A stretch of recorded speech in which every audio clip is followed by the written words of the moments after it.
Good morning and welcome to the New York City Council hearing of the Committee on Immigration. At this time, can everybody please silence your cell phones? If you wish to testify, please go to the back of the room to fill out a testimony slip, even if you have already registered online. At this time and going forward, no one is to approach the dais. I repeat, no one is to approach the dais. Chair, we are ready to begin.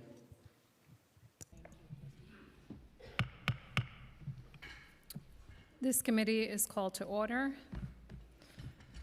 Good morning, everyone, and welcome to today's hearing of the Committee on Immigration. I am Councilmember Alexa Aviles, Chair of the committee.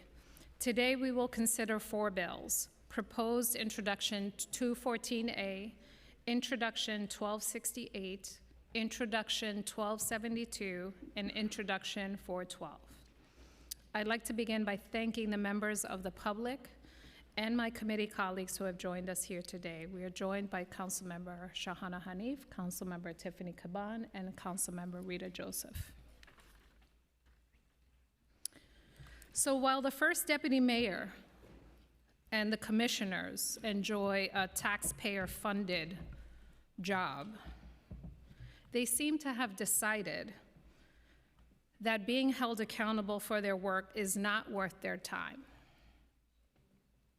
It is clear by the empty chairs before you that this administration thinks very little of our communities. Shame on every last one of these so-called public servants. During such an important time and scary time for immigrant New Yorkers, their absence is not only supremely offensive, but it underscores why Eric Adams is a one-term mayor. We will remember who cut the deals to keep themselves out of jail. We will remember who decided they can't show up to a hearing. We will remember who is not doing the work of New York City Service while they are getting paid through December 31st with pension. We will remember who decided to not show up to hearings while every administration for the past 100 administrations have done their duty.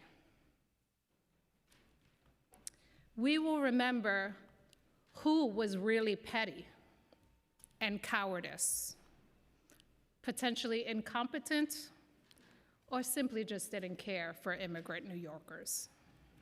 It is a damn shame. For the record, commissioners can indeed show up in their personal capacities to testify if they cared, but we see no such action. With that, in the People's House, we will move to public testimony.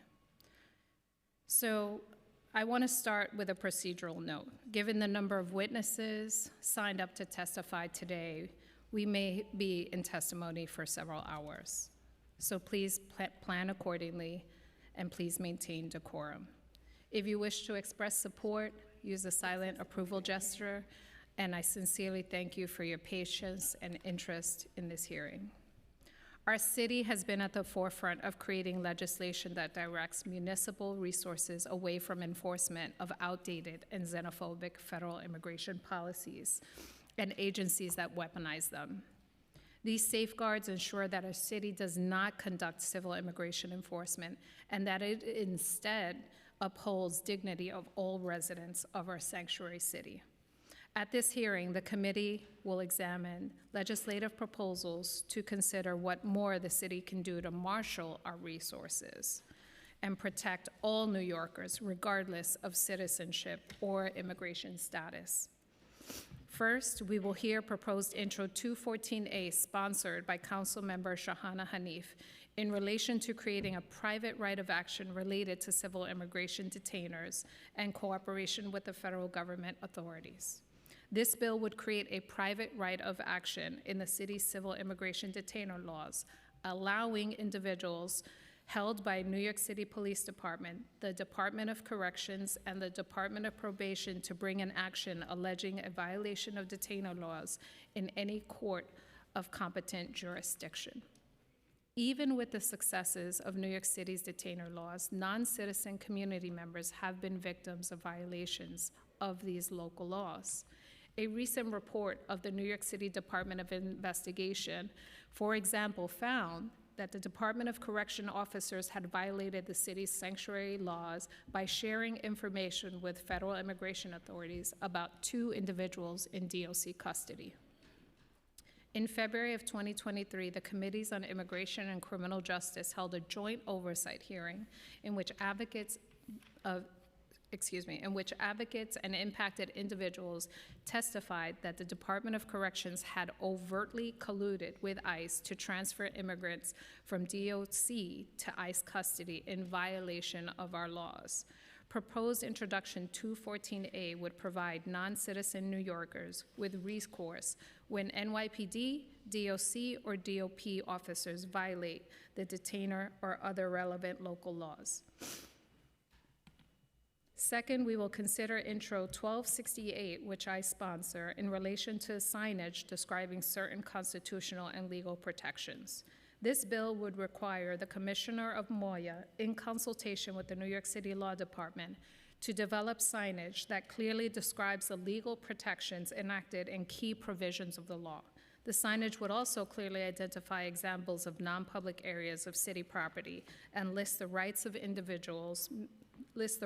individuals may invoke when interacting with federal immigration authorities. The MOIA commissioner would prepare the signage in plain language, translate it into multiple languages, and make it available to city agencies. City agencies would conspicuously post the signage, and MOIA commissioner would conduct outreach regarding the contents of the signage.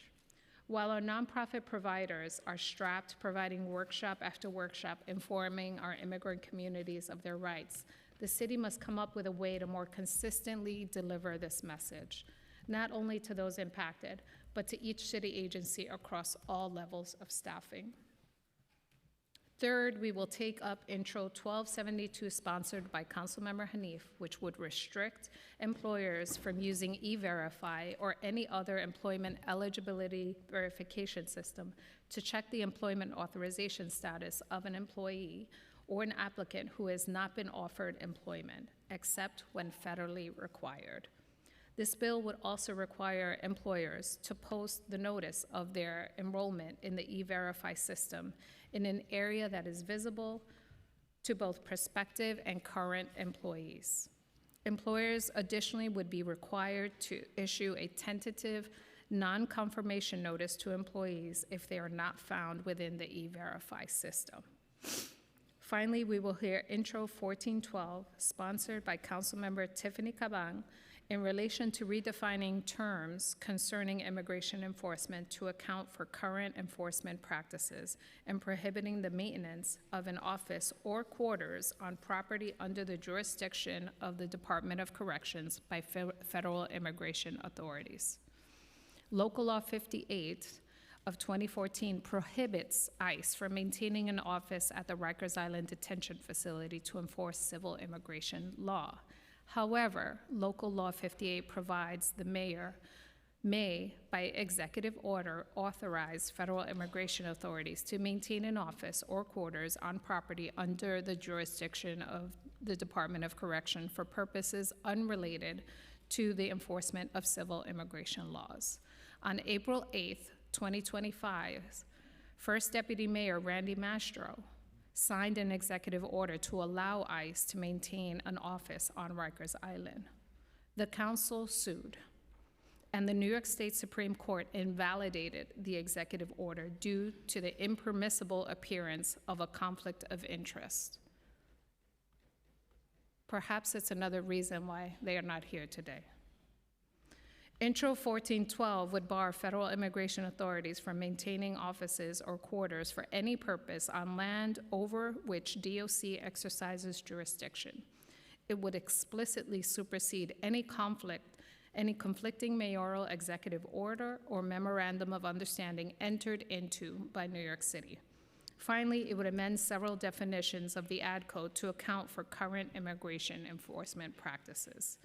These bills seek to reinforce New York City's proud sanctuary city status by dedicating precious resources to protecting workers and sharing actionable information with community members, rather than facilitating extreme immigration enforcement agenda of the white supremacists known as Donald Trump, Stephen Miller, and Tom Homan.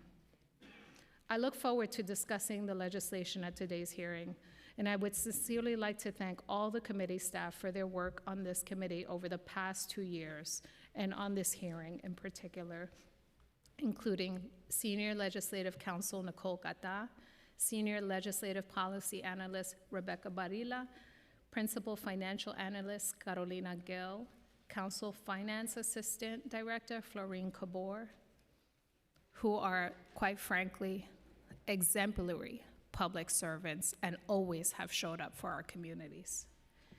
And finally, I'd like to thank my staff, Chief of Staff Edward Zerna, Deputy Chief of Staff Christina Bottego, Communications Director Winnie Marianne, and Legislative Fellow Lily Young. Thank you to all the hands that make these hearings run smoothly, our security team, our IT team, and council staff. As my last hearing as a chair of immigration in this term, I would like to take a special note around what a great honor it has been to engage, to interrogate, and to advocate for immigrant New Yorkers and their family. This field has some of the most compassionate and courageous advocates and activists. And I see you and I thank you for all that you have done for communities. I want to also thank Megan Lynch for her dedication, her focus. It is fitting that she grew up in Sunset Park. She is a fighter, and we must be clear that when Eric Adams and his administration went silent and absent while our communities are being terrorized, it was this council, under Speaker Adrian Adams, with Faiza Ali and Megan Lynch at her side, who led the charge and delivered for immigrant communities. And so for that, I am eternally thankful. And now I will, and I'd like to recognize we've been joined by Councilmember Bottcher. And now I will turn it over to Councilmember Hanif for her brief remarks on her bills. Thank you. Good morning, everyone. I'm Councilmember Shahana Hanif. Thank you, Chair Aviles, for convening today's hearing and for including 2 of my bills. First, I'd just like to share that I would like to associate myself with the comments of Chair Aviles. Coming to my bills, Intro 214, the New York City Trust Act, and Intro 1272, the Protecting Employees from Misuse, Discrimination, and Surveillance Act, or PEMDAS, on the agenda. Thank you also to everyone joining today to share testimony in support of these bills and our immigrant communities.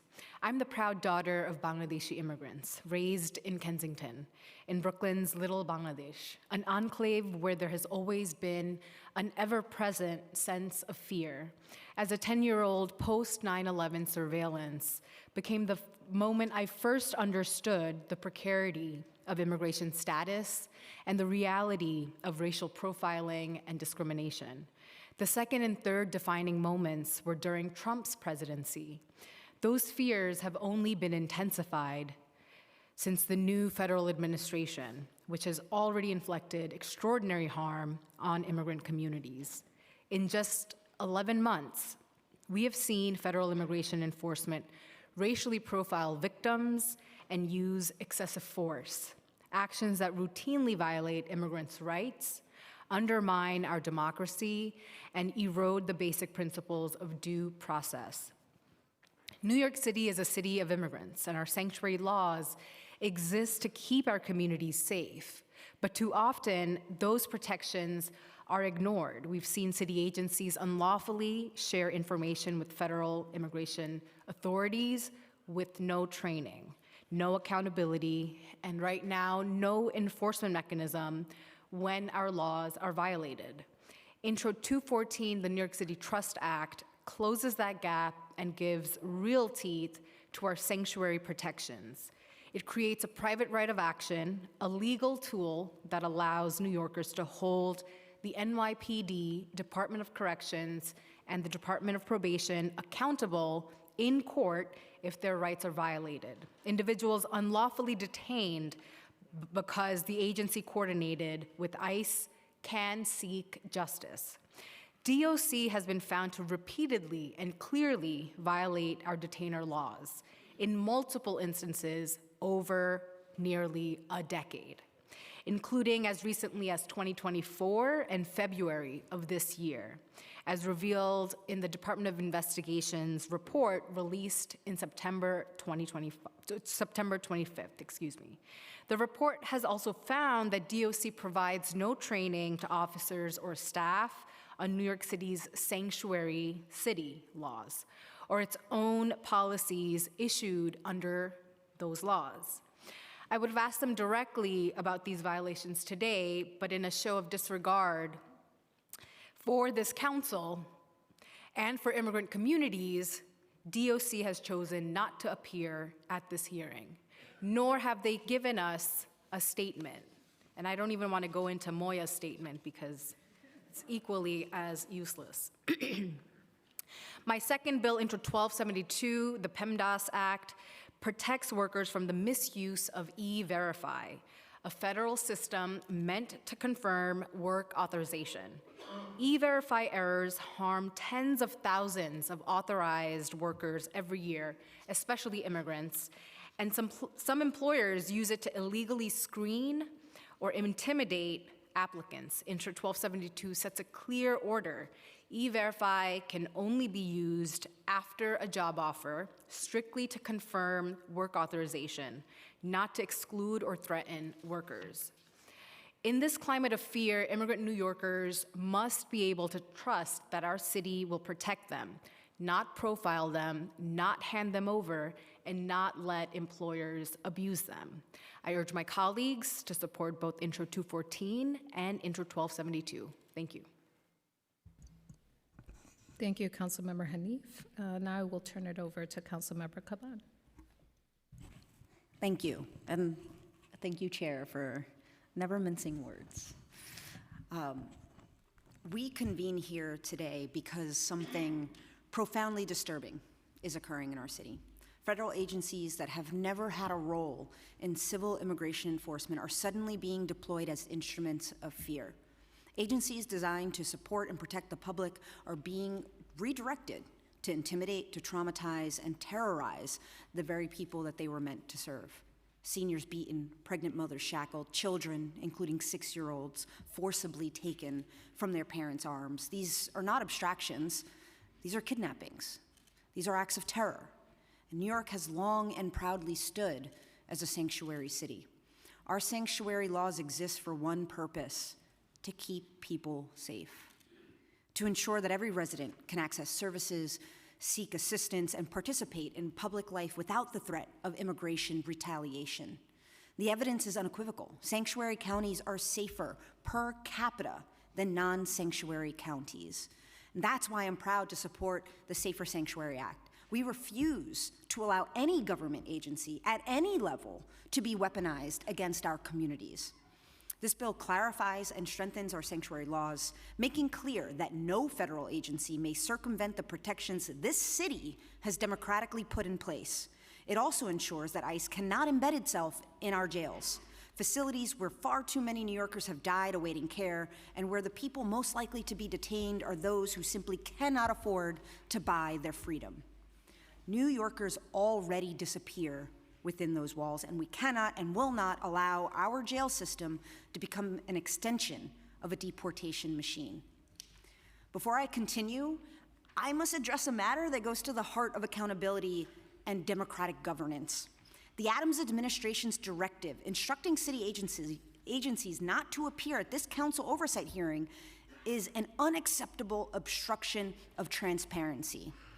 I am looking here at empty chairs where the administration should be sitting, and I don't know where the hell the mayor is, but I can tell you that First Deputy Mayor Randy Mastro is downstairs. I saw him. I spoke to him. I said, First Deputy Mayor, why aren't you sending anybody to testify at the hearing? He said, what hearing? And so either it is ignorance or a complete derelict of duty, but either way, every single New Yorker should be enraged. Not a single leader in the administration deserves the right or the privilege to represent our city, because they should be here protecting each and every one of us and our neighbors and our loved ones. This council has a legal and moral mandate to conduct oversight of the executive branch. Ordering agencies to defy that mandate undermines public trust, it disrespects the legislative process, and signals a disturbing hostility towards accountability. New Yorkers deserve answers and not evasions. They deserve a government that shows up, and I want to state clearly, the people will not be deterred, and we will not be silenced. The council will show up, even if the administration fails to listen to the testimonies of our neighbors. Let's also be clear. Fear doesn't make us safe. Kidnapping children does not make us safe. Disappearing elders does not make us safe. Driving families into the shadows does not make us safe. Safety comes from community, solidarity, and collective care. The Safer Sanctuary Act is one of the tools we need to keep us safe, and with your voices, your power, and your organizing, we will pass it. We will protect our neighbors, and we will keep our families together. Con sus voces, su poder y su organización, los vamos a lograr. Vamos a defender a nuestras vecinas. Vamos a mantener a las familias unidas. Gracias, and thank you, Chair, and let us all continue the work. Pa'lante. Thank you, Councilmember Caban. I'd like to recognize we've been joined by Councilmember De La Rosa. Now we will hear from a panel of community witnesses. Please come to the witness table when I call your name. And so now we will be, actually, before I open it to public testimony, I think I'd like to share with all of you who made time today to come. I wish you could all zoom in. But this is the testimony from the Mayor's Office of Immigrant Affairs. 3 teeny tiny paragraphs. This is what the New York City mayor and his administration thought was fitting to do in today's climate, regarding today's bills, regarding the work that all of you are doing. This. Department of Corrections wasn't any better. They double-spaced theirs, but it's probably similarly three paragraphs. Of course, they don't agree with anything because they want loopholes. They want to continue to collude, be above the law, and not be held accountable. I'm going to save my choice words. Actually, for the Department of Consumer and Worker Protection, they agree that some law, this signage law would be important. I think they actually do good work, and they haven't been so disrespectful. So I'm going to commend the Department of Consumer and Worker Protection, who needs more resources for their efforts and for their leadership. The other 2 agencies, not so much. I just needed to share that with you all, because I'm so offended by this whole situation. Yeah, y'all can join me in anger. So now we're going to open to public testimony. I remind members of the public that this is a government proceeding and that decorum shall be observed at all times. As such, members of the public shall remain silent at all times. The witness table is reserved for people who wish to testify. No video recording or photography is allowed from the witness table. Further, members of the public may not present audio or video recordings as testimony, but may submit transcripts of such recordings to the Sergeant at Arms for inclusion in the hearing record. If you wish to speak at today's hearing, please fill out the appearance card with the Sergeant at Arms and wait to be recognized. When recognized, you will have 3 minutes to speak on today's hearing topic: proposed Introduction 214A, Introduction 1268, Introduction 1272, and Introduction 1412.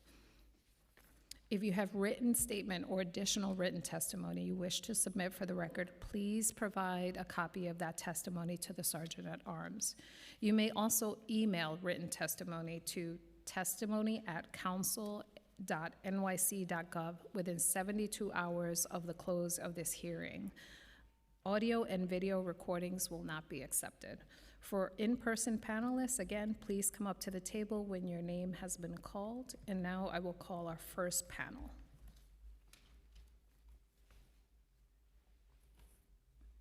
And please excuse me if I mispronounce your name. Mule Herrera from Mixteca. Sochiata Meng. Mera Venugopal, Kelvin Servita Arocha, and Julissa Bisogno.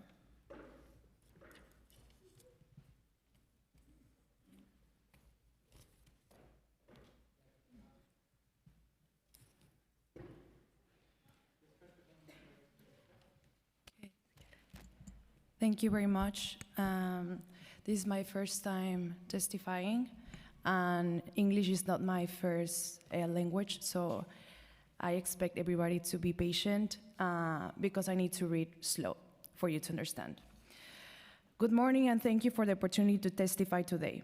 My name is Mule Herrera, and I am a queer Mexican immigrant, a community advocate at Mixteca, a community-based organization in Sunset Park, Brooklyn, that has served the Latine and indigenous immigrant community for 25 years. We want to welcome the proposal put forward by our elected officials, Alexa Aviles, Shahana Hanif, and Tiffany Caban. My colleagues here in the room and I deeply recognize the urgency of these proposals at a time when our community continues to face constant attacks. Mixteca has decided to highlight Introduction 214 and Introduction 1268 because they address two critical gaps our community experiences daily. Regarding Introduction 214, which creates a private right of action related to civil immigration detainers and cooperation with federal immigration authorities, at Mixteca, we encounter multiple cases every week where a community member has been detained illegally, often in spaces that should be safe for a dignified life for all New Yorkers. This proposal gives people and advocates like me the opportunity to seek accountability for local agencies. However, we must be realistic.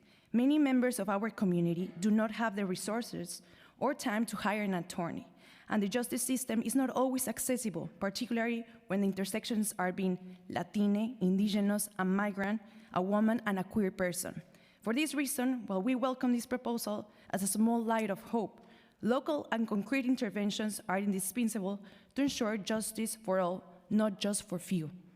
Regarding Introduction 1268, which focuses on education and right prevention through public signage, we value this initiative because it amplifies rights informed beyond community-based organizations.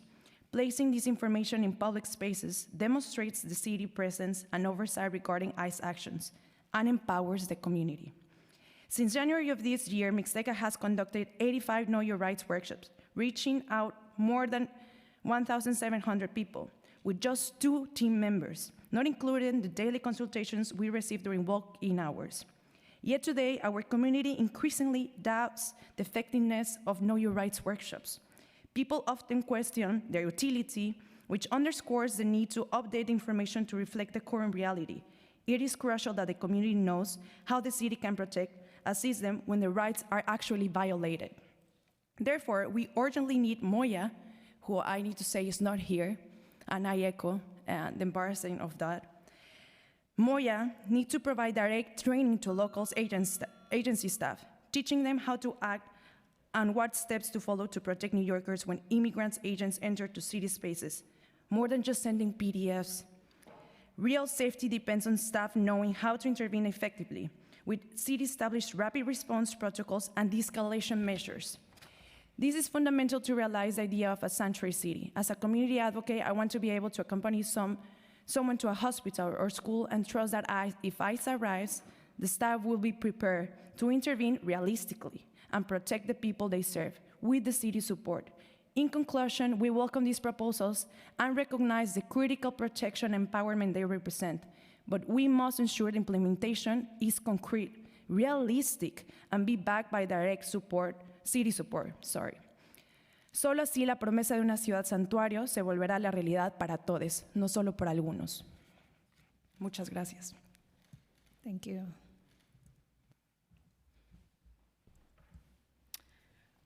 Good morning. Thank you to the New York City Council Immigration Committee for holding this public hearing, for your leadership, and for providing the opportunity to share our testimony today. My name is Sochiata Meng, and I am the Executive Director at Mekong NYC. Mekong NYC is a social justice organization dedicated to organizing the Southeast Asian community in the Bronx and throughout New York City. We are proud to be the only community-based organization providing Southeast Asian deportation defense work in New York. And today, more than ever, this work is urgent. 50 years ago, the US government brought over 1.2 million people from Cambodia, Laos, and Vietnam to this country. Here in New York City, tens of thousands of our community members were resettled in the Bronx and Brooklyn after surviving unimaginable trauma: the Vietnam War, the Khmer Rouge genocide, and relentless carpet bombing, all fueled by the US military. The Southeast Asian community has long been invisible in this country. And in the landscape of detention and deportation, we remain overlooked and hidden in the margins. For the past 20 years, our community has experienced a deportation crisis with 17,000 people who face deportation. Southeast Asian people are 3 to 5 times more likely to be deported due to prior convictions, even when community members have already served their time. Under the second Trump administration, this crisis has escalated in horrifying ways. During the past year, hundreds of Southeast Asian people have been quietly rounded up, placed on charter flights, and separated from their families. For example, in May, during the Memorial Day weekend, 160 people were deported to Laos and Vietnam. In August, another 100 people were sent to Laos and Vietnam. And during the Labor Day weekend in September, 59 people were deported to Cambodia and Laos. And in this past October and November, 300 people were deported to Laos and Vietnam. ICE has even deported our people to third countries, including Panama, Libya, South Sudan, and Eswatini, sending people to places they have never known. These are not isolated incidences. They are the consequence of a system designed to dehumanize, disappear, and discard. At Mekong NYC, as we fight every day to provide Know Your Rights information, emergency planning support, ICE accompaniment, and case management, we have seen requests for support quadruple in the past year. Today, families in our community are afraid to drop their kids off at school. They're afraid to buy groceries, go to the park, or move freely in their own neighborhoods. This is displacement happening all over again. 50 years ago, the US brought our families here after devastating our homeland. Today, the US is forcing our people to hide once again, no longer from bombs, but from ICE this time. With billions of more dollars coming in to fuel Trump's anti-immigrant agenda, we need the City Council's leadership to protect the Southeast Asian community and all of our immigrant siblings across the city. We call on the City Council to swiftly pass the New York City Trust Act, the Safer Sanctuary Act, and also as a member of the Rapid Immigration Support and Empowerment, the RISE Network, we also call on the City Council to protect and expand legal services for Asian American and Pacific Islander communities, to increase investment in language-accessible legal services, and to prioritize funding for small and medium-sized community-based organizations. I'm going to wrap up now, but again, thank you to the Committee on Immigration for your leadership. We look forward to partnering with you to make sure that ICE has no place in New York City and that all of our immigrant communities can live with dignity and protection and safety. Thank you.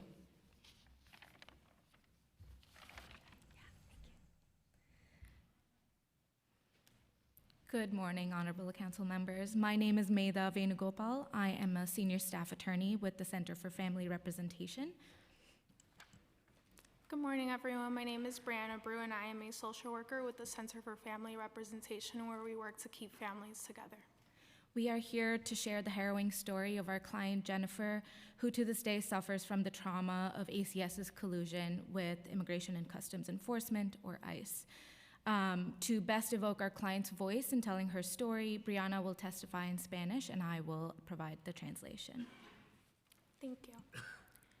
Hola, mi nombre es Jennifer, y yo soy una mamá inmigrante y llegué a Nueva York el año pasado.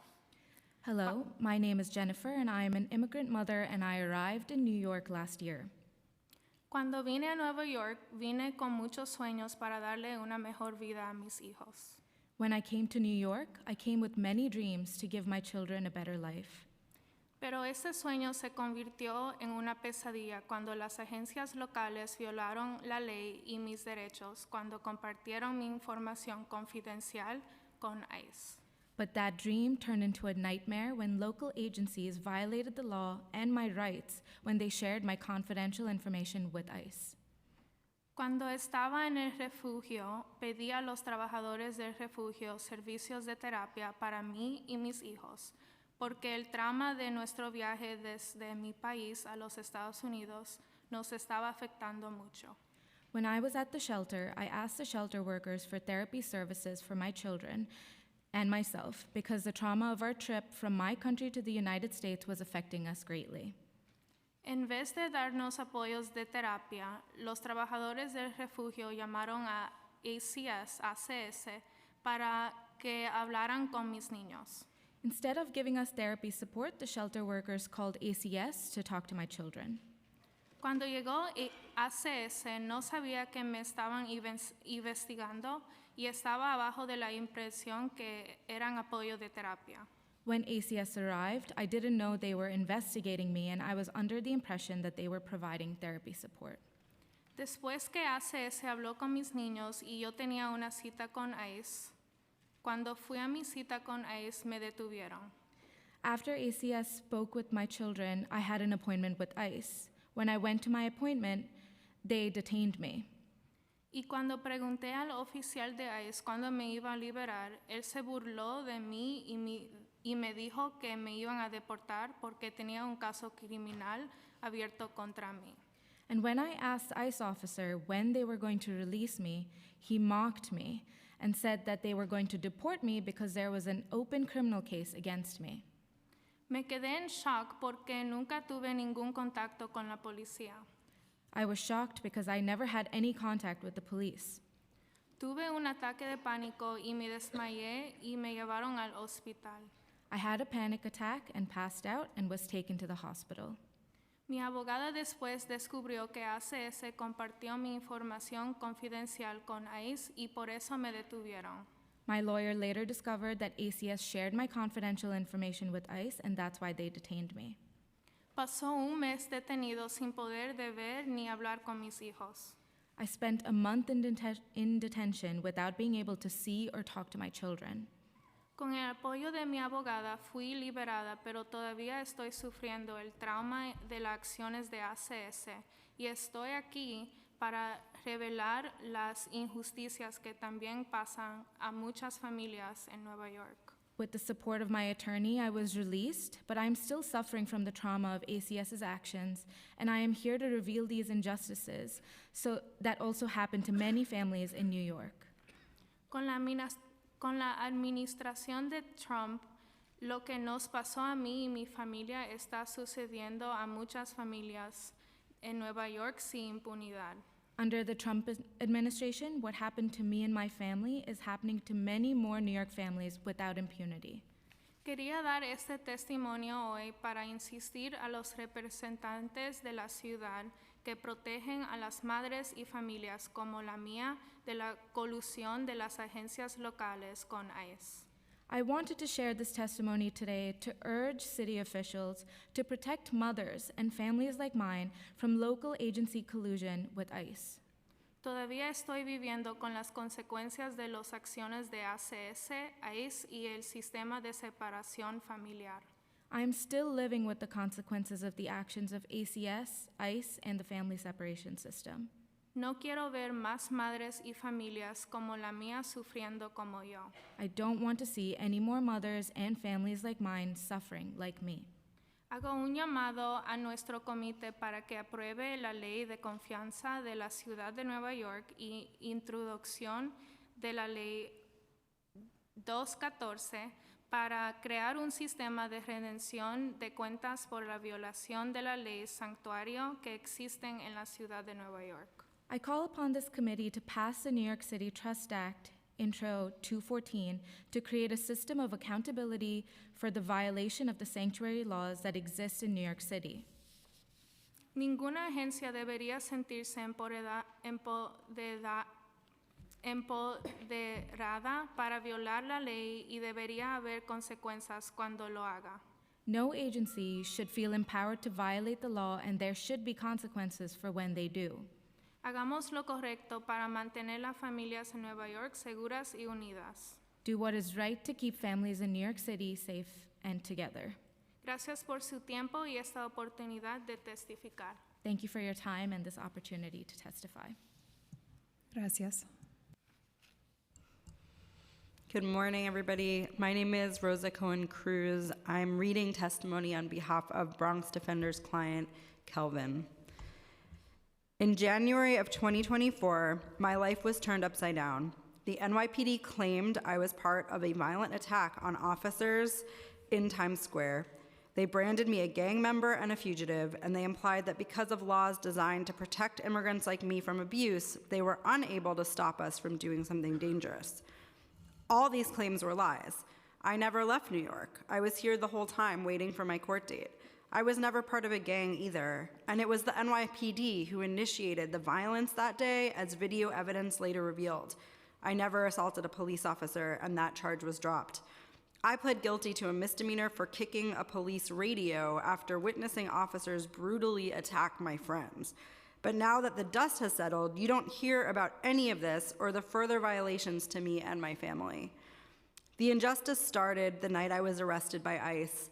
On a cold and snowy February night, NYPD and ICE officers stormed into my apartment together, guns drawn, shouting. I was barefoot, half asleep, and terrified. They ignored my pleas not to scare the children and for shoes. They dragged me into the freezing cold and told me I was being deported. For days, my family was trapped inside the apartment by NYPD officers, guarding outside. They couldn't leave, even for food. Our children went hungry. Why was ICE there? The NYPD says the law prevents them from working with ICE, but not that day, not when they wanted to make an example out of me. After my arrest, they threw me into an immigration jail in Orange County, New York. It was like being buried alive. I couldn't shower, drink water, or even make a phone call. I never saw an immigration judge, never had a chance to ask for bond. Then they sent me to Rikers Island to wait for my criminal case. Even if I had posted bail, I wouldn't have been released because I was there as a borrowed prisoner from ICE. It's terrifying to realize how vulnerable we are as recently arrived New Yorkers. The laws that are supposed to protect us are barely holding on, and when they work, the NYPD violates them anyway without consequences to them. This isn't about letting anyone get away with anything. I care about living in a safe city, but it cannot come at the expense of our rights and separating families based on lies and fear-mongering. Immigrants shouldn't be afraid to interact with the government, and the government shouldn't make New Yorkers afraid of each other either. And when they do so based on lies and ignoring the law, there should be accountability. That's why I support Intro 214 that would give people the power to sue when the NYPD and other agencies break the law. We all deserve to be treated with dignity and respect, no matter how long we've been here. That's the New York I believe in, and I believe most New Yorkers want that too. Thank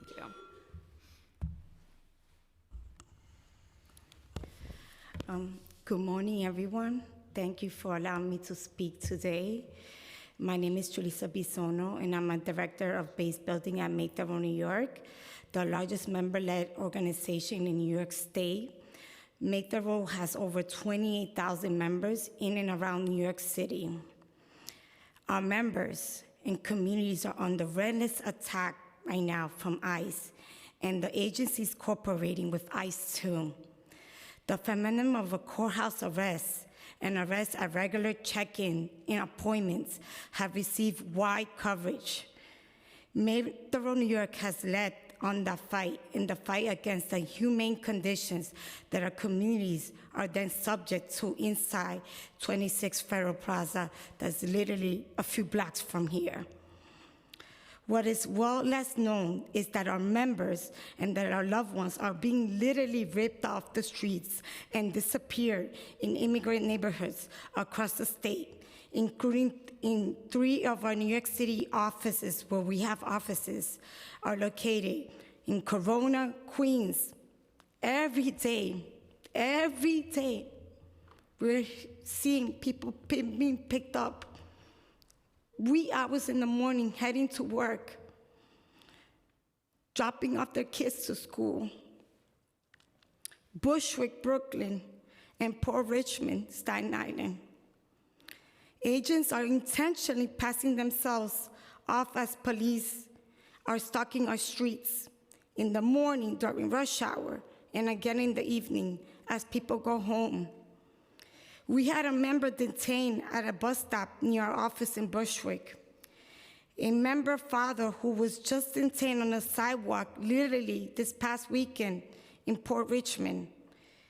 We've been working day in and out, working with families to make sure that they stay protected as they walk home with their children, as they step out to buy food. ICE is not looking for these people in particular. They are stopping Latino New Yorkers, questioning them, and then disappearing them from our streets in a matter of seconds, literally seconds.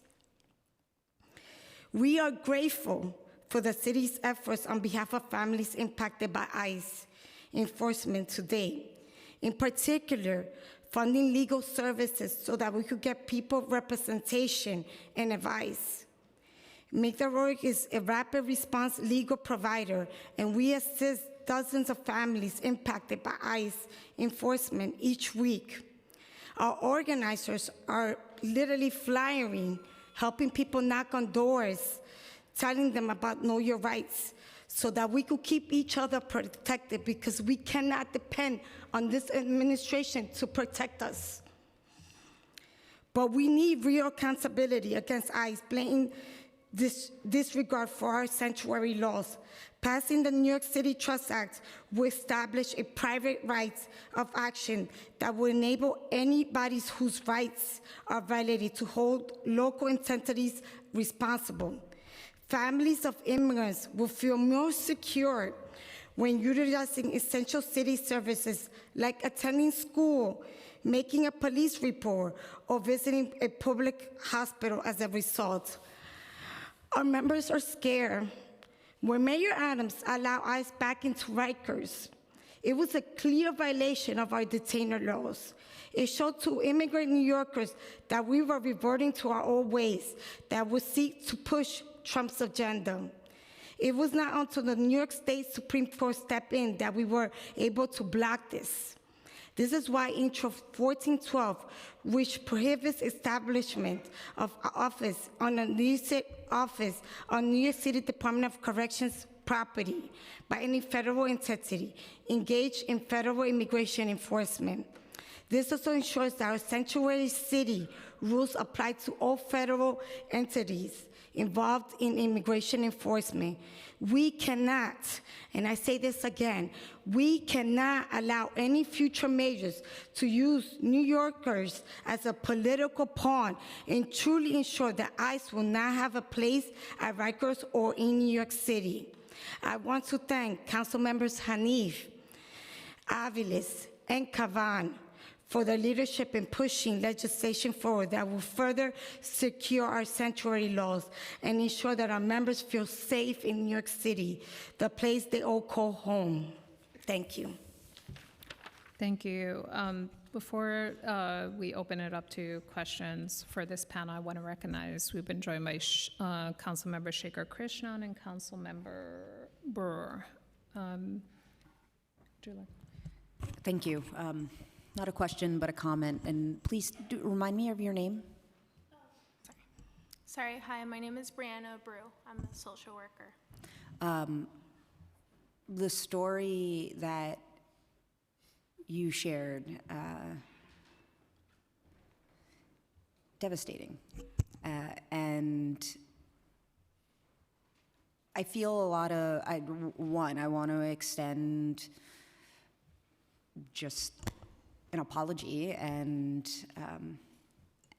that I am feeling shame on behalf of my colleagues in government for the trauma, the fear, the violence. I know we're going to hear lots more testimony, like the ones that we just heard, but I wanted to be upfront and name that, and thank you all again for showing up the way that you do. I said it outside, and now I'll say it here. It is you all that make me deeply, deeply proud to be a New Yorker and to have the privilege to attempt to represent y'all well. Thanks. Thank you so much, also on behalf of our client, Jennifer. Councilmember Hanif.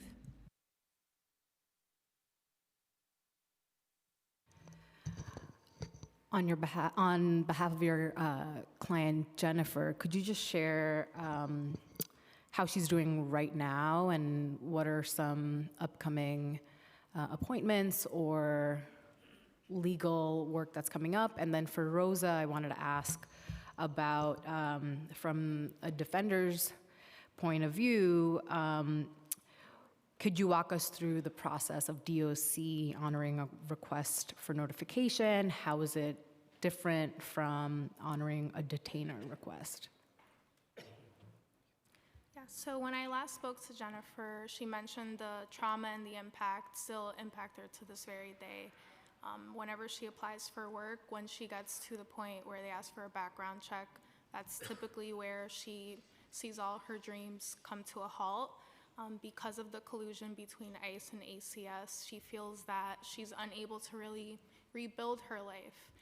She so desperately wants to, just like many immigrants, including myself, I also am an immigrant, to rebuild her life, provide for her family, and just be able to move past the trauma that she already endured in her home country, and then to seek to rebuild a new life here is impossible for her because ICE and ACS work together in order to prevent her from true liberation. And so Jennifer, she isn't joining us today because the fear still follows her. And so we're here to tell her story, and we're so proud for the opportunity and to be able to tell her story.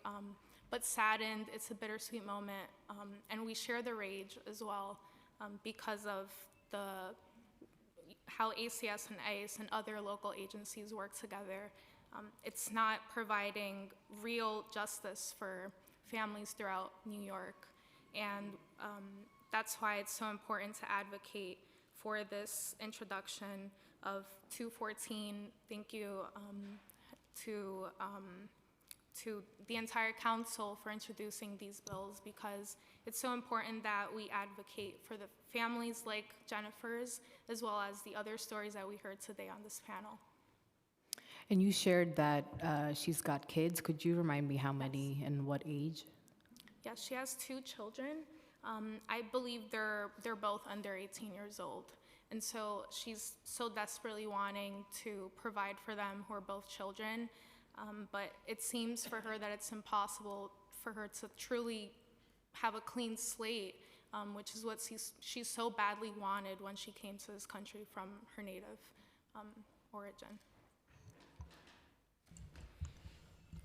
Thank you, Councilmember. I'll first just note that I'm actually going to be testifying again as in my public defender capacity. This was me reading Kelvin's testimony, but I'm happy to answer your question now or with the other panel, whatever you prefer. You can give us a preview. Yeah, great. I'm happy to do that. Yeah, so your question is a very important one. It speaks to one of the ways we've seen the Department of Corrections continue to violate the detainer laws. As you may remember, back in 2023, the Department of Corrections testified that they had never been presented with a judicial warrant by ICE, but to transfer custody, to honor a detainer, the Department of Corrections, the requirement is a judicial warrant and one of the 177 convictions. What they do instead is they say that they're honoring a request for notification, which by the text of the statute and sort of just the plain language is supposed to be just to notify ICE of when someone is being released. Instead, and you'll hear myself and my colleagues, and the defender colleagues testify about this, they allow ICE to actually physically enter Rikers Island, walk into someone's cell, and take custody of them. That is a transfer of custody. There's never a moment of liberty that that person has. So they claim that they're just notifying, they claim that they are following the law by notifying, but in fact, we're seeing a transfer of custody. And I'm personally hoping that under the next administration, we'll see the department and Moya work together to implement much stronger guidance on what it actually means to follow this law. And I'm hoping, of course, that your bill, Intro 214, will pass to really hold these agencies accountable to in fact, following the law. So just to follow up, you're saying that ICE agents don't need a warrant. Once DOC is notified, they can just go in without the judicial warrant. And under the law, they absolutely need a warrant. What they have been doing is using the request for notification to get around the judicial warrant requirement. I was hoping they would be here today so they could be asked whether they've been presented with any judicial warrants this year. It doesn't look like their testimony includes any of that information either. So it's hard to know, but my guess is, and what we've seen in the public defender community, is that they continue to essentially effectuate honoring detainers without the judicial warrant requirement being met. And we've seen that happen this year multiple times. thank you. Thank you, and I know that has been a request of the community for a long time to get clear guidance, and Moya has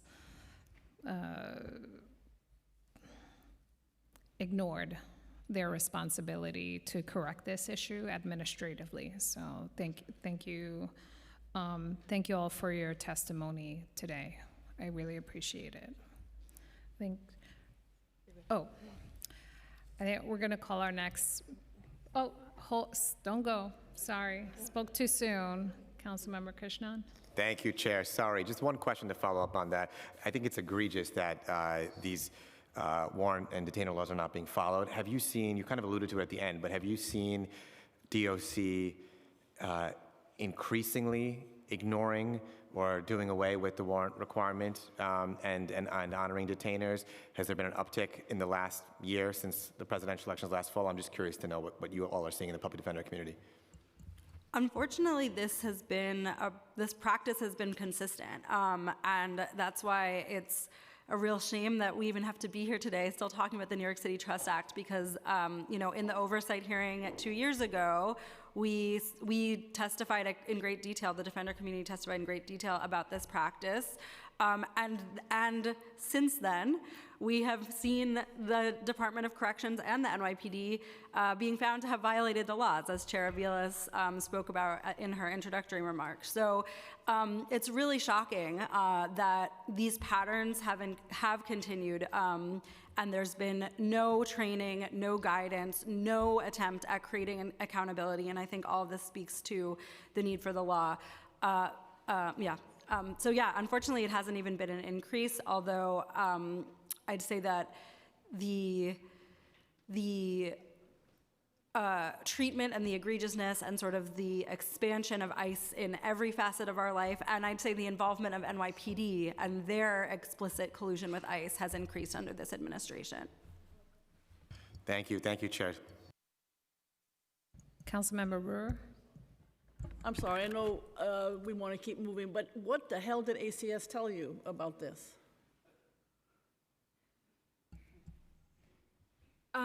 I unfortunately am not the attorney that worked on this case. I'm happy to provide the attorney's testimony on what exactly the response was.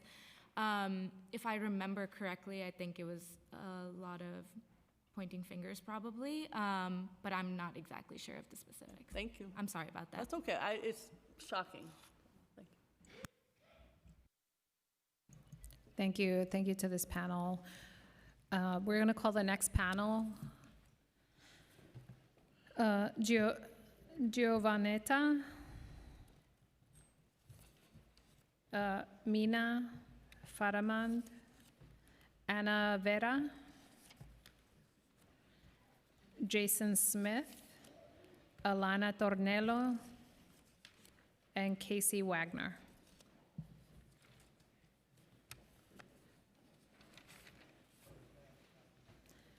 Giovannetta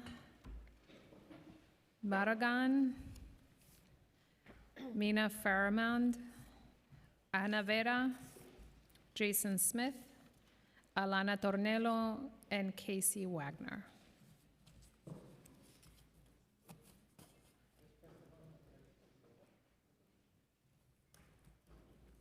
Great. Thank you so much for being here. I guess you want to start? Just make sure to, yeah, press the button. Hello, everyone. I was not expecting to go first, but here we are.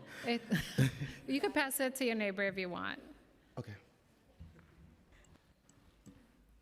Good morning. Thank you to the Committee on Immigration for holding this public hearing to address the urgent need to protect our immigrant communities in New York City. My name is Anna, and this is my first time testifying at a city council hearing, and I'm very excited to be here today representing the youth of the New York State Youth Leadership Council. The NYSYLC was founded in 2007 and was the first undocumented youth-led organization in New York. And we work with immigrant and undocumented youth in the city to empower them to create change in their communities. The NYSYLC is most known for writing and introducing the New York State DREAM Act in 2011. And the YLC envisions an inclusive society where currently and formerly undocumented youth belong and thrive and are unafraid, which is what's currently being attacked. Less than a year into a second Trump presidency, it has become horrifyingly clear how far this federal administration will go in its efforts to detain and deport immigrant members of our communities. We have also witnessed the mayoral administration's attempt to evade and undermine our city's long-standing, hard-fought protections for immigrant New Yorkers in order to serve the mayor's own self-interest. New York City sanctuary laws are essential to maintaining trust among community members and ensuring the safety of all New Yorkers. As our city government enters another period of transition, it is imperative that the City Council acts swiftly to ensure that our city's commitment to welcoming and protecting immigrants is ironclad. Our local laws must provide clear prohibitions against colluding with immigration authorities and must also include real disincentives for violating those laws. For those reasons, I am testifying today on behalf of all of the New York State Youth Leadership Council members to urge this council to act swiftly to pass the New York City Trust Act and Intro 1412. When immigrant New Yorkers lack confidence that city agencies and their representative won't communicate and collude with ICE, either due to rhetoric from local leaders or examples of violations of our laws, this gives way to mistrust and fear. Research has demonstrated how fear and other barriers often prevent immigrants from accessing public services they're eligible for. Under the current presidential administration, the fear that undocumented immigrants carry as they go about their daily lives has escalated, deterring many from taking care of their most basic needs. About 2 months ago, a youth member of the NYSYLC got hit by a car, and she did not seek medical help because she had seen reports that there had been ICE presence near Elmer's Hospital in Queens. She feared that she would get detained. The heightened presence of the NYPD in our communities creates fear and an unsafe environment, and there is so much uncertainty of the NYPD collaboration with immigration officers. Just last week, we saw how NYPD showed up to Canal Street to protect ICE agents from the people who were protesting them and who were actually there to protect the immigrant community of Canal. How can we believe that the NYPD is here to protect and serve all New Yorkers when we see them assaulting and arresting community members to protect federal agents? The Trump administration's continuous attacks on immigrants will only escalate. New York City needs to be prepared for what is to come and not waver when it comes to protecting the rights of millions of immigrants and undocumented residents who call this city, our city, their home.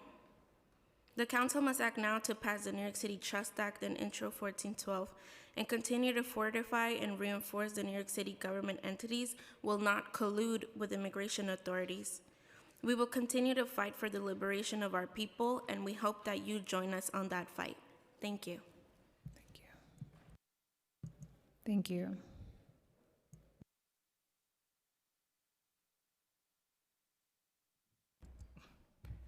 Thank you for holding this hearing. My name is...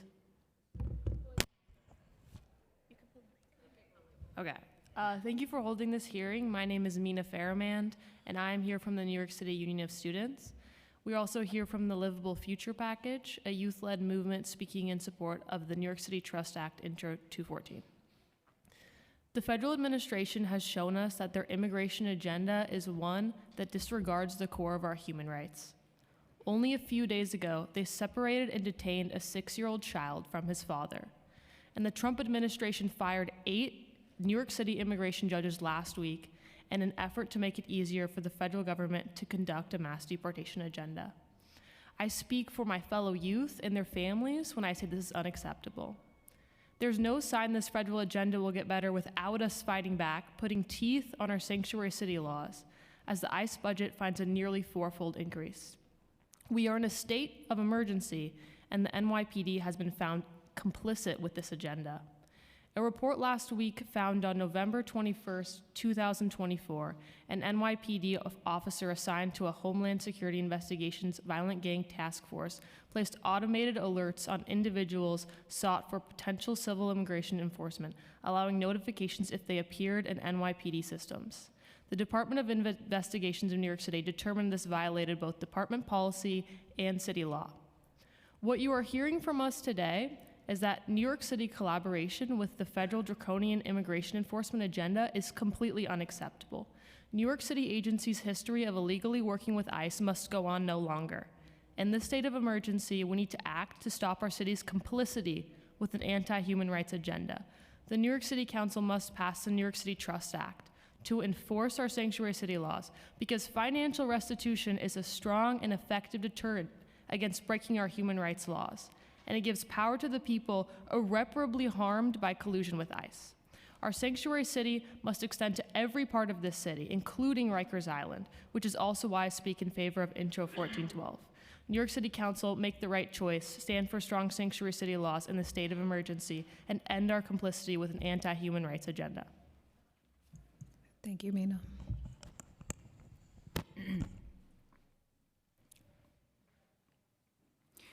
Thank you, honorable council members, for this opportunity to speak in front of you all.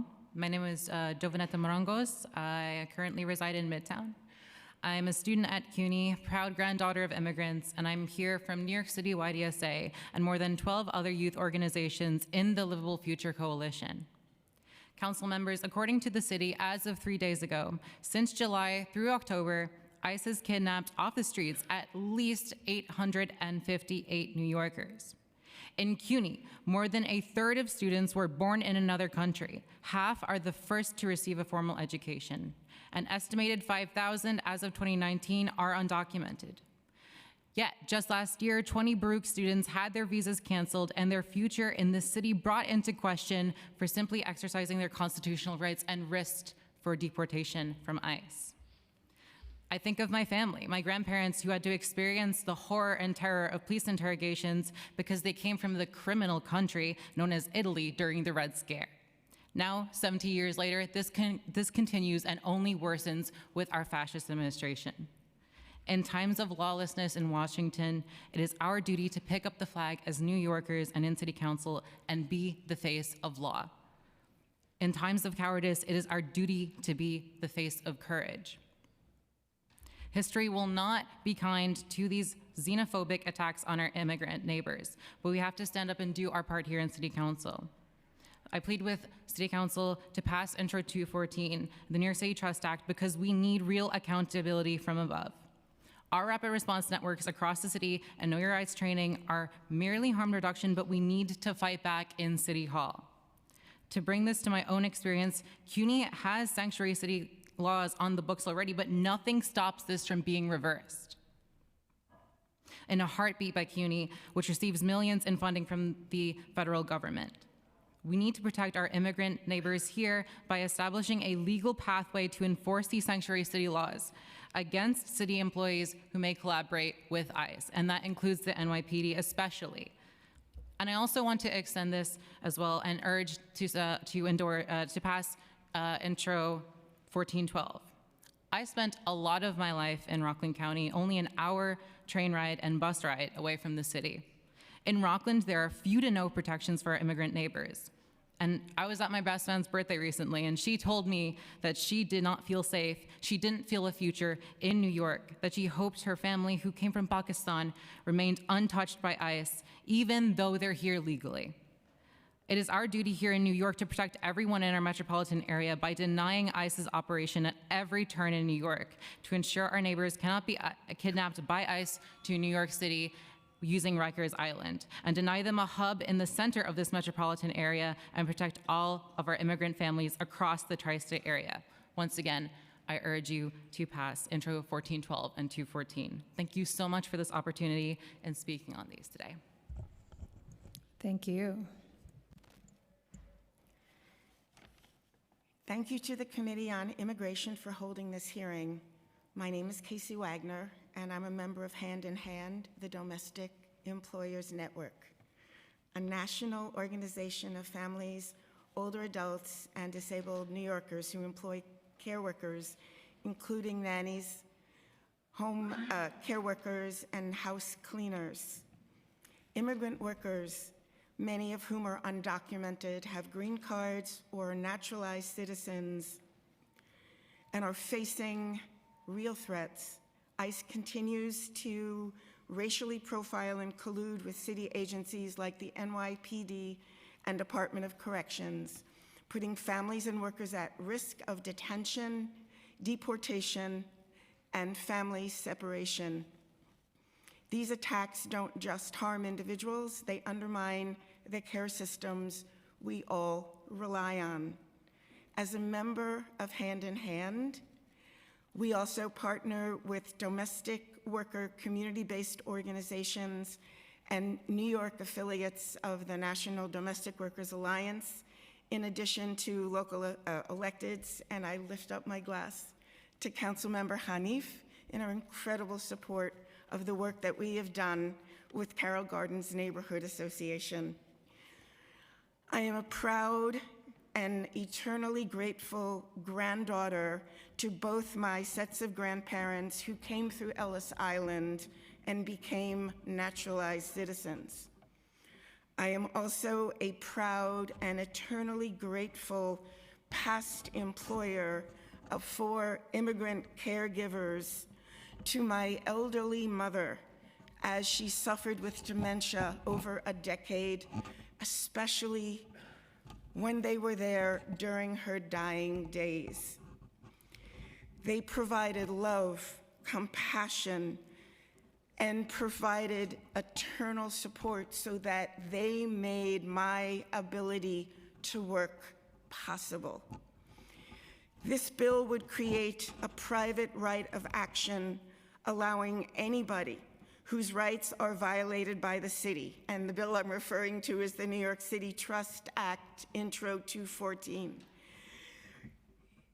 It will enable, it will allow anybody whose rights are being violated by city agencies to bring a lawsuit and hold those agencies accountable.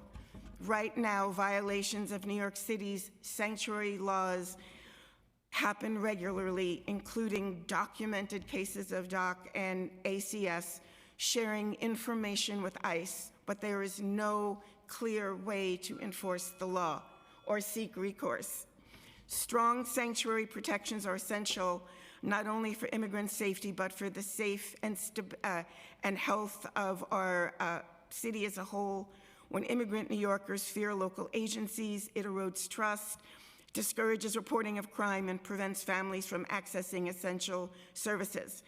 Passing the Trust Act ensures the city agencies cannot violate these protections with impunity, and that immigrant families can live without the constant fear of detention or separation. I urge the City Council to act swiftly and pass the New York City Trust Act and protect the safety, dignity, and rights of immigrant New Yorkers. Thank you. Thank you, Casey. Alana? Thank you, council members, for this hearing and for this opportunity to testify. My name is Alana. I represent the Human Services Council. We're a coalition of over 180 human services providers in New York, and we provide lifelines for millions of New Yorkers. New York City is our home, and we need to make damn sure that this home is a sanctuary. For us human services workers, this is what sanctuary and safety means. It means housing, food security, employment support, legal services, and the many other ways we show up for one another, especially for our immigrant neighbors, including the ways we're showing up today and including the legislation that you're proposing. Lifelines that we are providing are being disrupted because our neighbors are afraid to leave home, because our workers are targeted for providing care, and our sanctuary laws that protect us are being violated. And this is a profound test, and the test is dangerous federal overreach and abuse of power. We witness communities being torn apart by legal enforcement and policies that are targeting neighbors regardless of legal status or history. Meanwhile, New Yorkers still lack affordable and secure housing, food, and other essentials, even as organizations who provide these essentials are being targeted with unprecedented cuts and politicization. This is creating a polycrisis, and what's really needed is access to community support. We do not need, and New Yorkers do not want, expanded federal enforcement, which is exacerbating our pre-existing crises, and would make New York City and is making New York City less safe for everyone. With that in mind, city leaders and human services leaders must act in close coordination to prioritize community support and to strengthen protections for our city's sanctuary infrastructure. So with that in mind, we support the proposed local laws, including Intro 214, the New York City Trust Act, Intro 1268, Intro 1412, Intro 1272. Additionally, the city should join human services leaders in our crisis response, emergency budgeting, scenario planning, and advocacy to create a more comprehensive strategy to protect communities. And this includes prioritizing expansion of human services, especially legal services, and the use of emergency resources. As many of my colleagues have already said, I believe being a New Yorker means being in covenant with one another. And that means we show up for one another during crisis. As we heard, the crisis has been here. Crisis is also coming, and the proposed legislation and other actions that I'm hearing from my colleagues here today are critical in getting ahead of the incoming storms. So thank you, and please refer to our written testimony for more recommendations. Thank you. Jason? Yes. Good morning, everyone. I stand here as a future emergency room physician, a New Yorker, and community member. This is my first time testifying, and I represent NYSYLC. I would first like to thank our council members for taking the time to listen to us. This truly means a lot. Before I start, I would like to acknowledge all of our siblings who were stripped and disappeared from us. I would also like to acknowledge Marie-Ange Blaise, a Haitian national, and the many others who negligently died in ICE custody. Personally, I would like to share that I was a victim of an assault and was afraid to report due to the complexities of our justice system.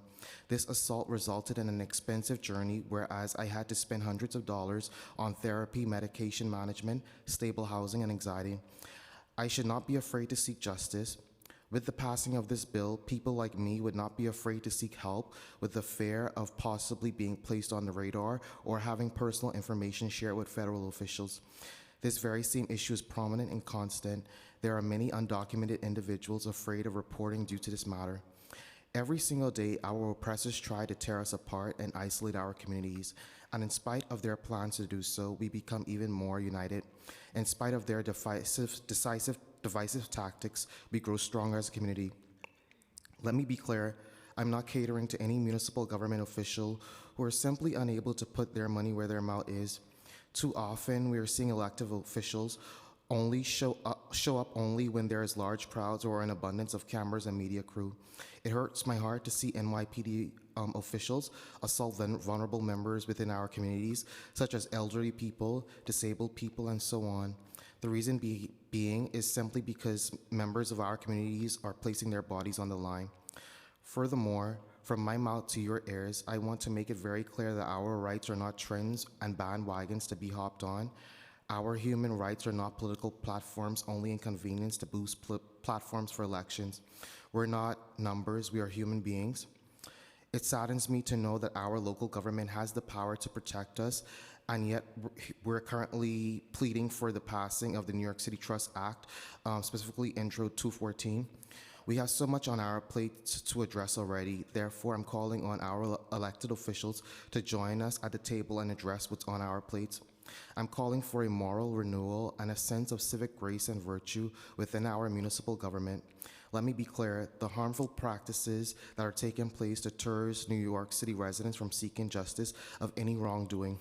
It further handicaps a system that is already not so just.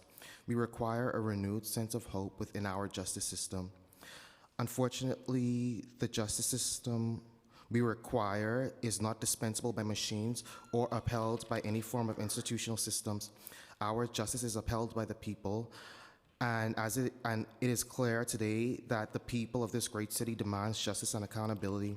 We demand a city where as all of our residents can flourish and live peacefully, free from external control, suppression. We demand a city government that will uphold and honor our laws and people. I'm calling for a city where as all of our precious students can attend and attain an education without fear. I'm calling for a city where as residents in need of medical care can confidently do so. If not, we require full transparency, and we also demand the full protection of our neighbors. In other words, despite all of the atrocities taking place within our city and beyond, I remain hopeful and optimistic that a just and equitable future lies ahead of us. The people always win. The people of this great city always wins. So I'm asking that this local government help sustain a foundation for us to win. Human rights should never be a debate or hearing. Human rights ought to be automatic, irrespective of sex, religion, ethnicity, race, and social position or immigration status. It is my hope that our city can get it right. Thank you. Thank you, Jason. For your first time, pretty good. You survived. Thank you so much. No,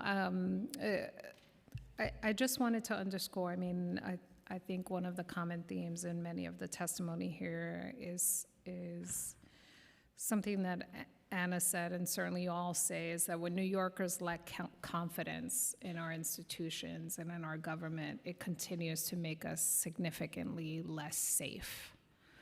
And I hear you very clearly when you're saying do better, because we deserve better as New Yorkers, and we will continue to commit to do better. So I just want to thank the panel for their testimony. Do you have questions? Yep. Thank you.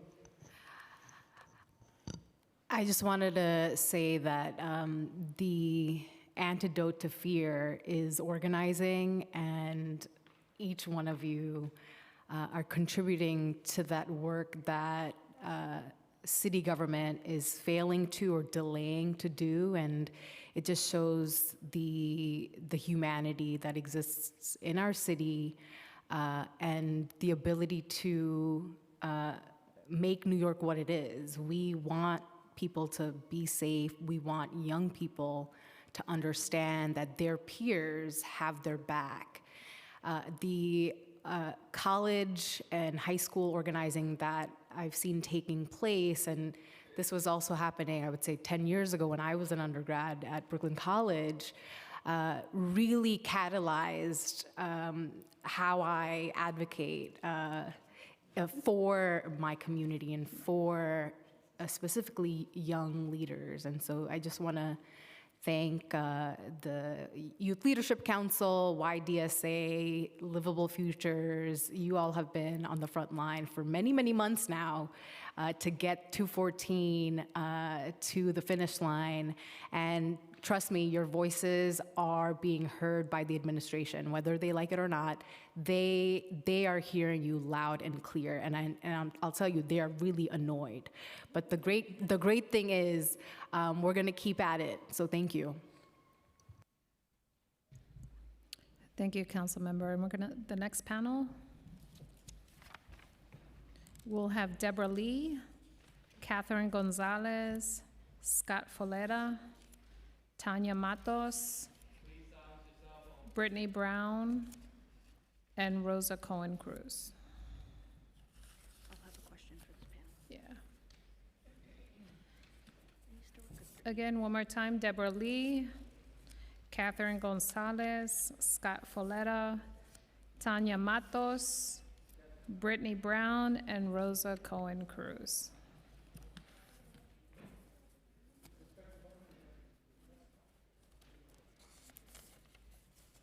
Would you like to start, Deborah? Yes, thank you. Good morning. Yes, still morning, still morning. Good morning, Chair Aviles and members of the committee. Thank you for this opportunity to testify today. In particular, we're going to focus on I'm going to focus on Intro 1412, the State for Sanctuary Act, and Intro 214, the New York City Trust Act. My name is Deborah Lee, and I'm the attorney in charge of the Immigration Law Unit at the Legal Aid Society. These bills are essential to preserving the integrity of New York City's sanctuary framework, a framework built on hard lessons from our past. Before the City Council passed the 2014 detainer laws, U.S. Immigration and Customs Enforcement, ICE, had a pervasive presence on Rikers Island. Federal agents combed through New York City Department of Corrections, DOC data, to identify foreign-born individuals, conducted coercive interviews of such individuals without counsel or interpreters, and pressured them to sign away their rights in languages they did not understand. These practices violated due process, prolonged incarcerations, and tore New York City families apart, all while eroding trust between immigrant communities and local government. The Council acted decisively in 2014 because these harms were real and widespread. As Speaker Melissa Mark Viverito said at the time, these protections were about dignity, fairness, and keeping families together. They were designed to ensure that people held on low-level charges or simply because they could not afford bail would not be fast-tracked for deportation. Sanctuary laws were passed to protect New Yorkers and uphold the integrity of our justice system, regardless of who is our president. Today, the Council is buttressing those protections. Intro 1412 closes a dangerous loophole by prohibiting ICE from maintaining an office or quarters on land under DOC jurisdiction. This ensures that our jails do not become hunting grounds for immigration enforcement and that the trust immigrant communities place in the city is not betrayed. Intro 214 strengthens enforcement of our existing detainer laws by creating a private right of action against city employees who violate these laws. This is critical because laws without remedies are hollow. When local agencies violate detainer laws, that harm is profound, not only to individuals and families, but to public trust in government. Accountability is the only way to ensure compliance and uphold the promise of equal justice. For nearly 150 years, the Legal Aid Society has fought to uphold equal justice for all New Yorkers. Last year alone, we served over 480,000 individuals, including thousands of immigrants who rely on us to defend their rights. We know that when local government stands firm against federal overreach, communities thrive. These bills are essential to maintaining that commitment. Thank you for your leadership and for standing with all New Yorkers.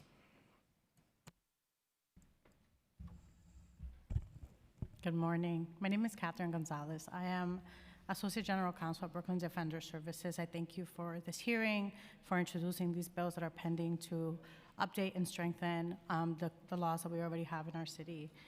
As at Brooklyn Defender Services, we represent thousands of people in New York City who are accused of a crime, facing the removal of their children or deportation. Through special ed units, we provide extensive wraparound services to meet the needs of people with legal system involvement. And as public defenders representing these people, we saw firsthand how ICE agents profiled and coerced people in Department of Corrections custody, as Ms. Lee has testified, prior to the passage of the detainer laws in 2014. And those activities by DOC and ICE back then violated due process and targeted New Yorkers based on racial and national origin profiling. The actions of ICE agents back then interfered with people's involvement in the legal system and trampled on their due process rights and being able to access New York City courts and the legal system. And the city ended that direct collaboration with ICE a decade ago in order to reduce these inequities and disruptions and to safeguard due process. With the issuance of New York City Executive Order 50 earlier this year, we saw a profound magnifying of the fear that immigrant New Yorkers are seeing in their communities. Since then, many people that we serve and their families have expressed real fear. Not only that being incarcerated at Rikers might expose them to ICE, but even simply visiting a loved one there at Rikers could subject someone to immigration enforcement. That fear has lingered even after the judge's ruling issuing ordering that the executive order is null and void, even though that court decision was supposed to bring finality and did bring finality to the issue. In the time since then, many of the people that we represent and their families continue to express this heightened anxiety at any contact with Rikers Island, that ICE might show up or that their presence there could trigger immigration enforcement in some messed up way. Because of this lasting damage, the moment is now for the city to act decisively, passing the New York City Trust Act, Introduction 214, and the Safer Sanctuary Act, Introduction 1412, to update and strengthen the city's detainer discretion laws would help ensure these needed protections, reinforce the sanctuary safeguards that already exist, and rebuild trust with immigrant New Yorkers who should not have to choose between supporting their loved ones and fearing deportation. Thank you for your time.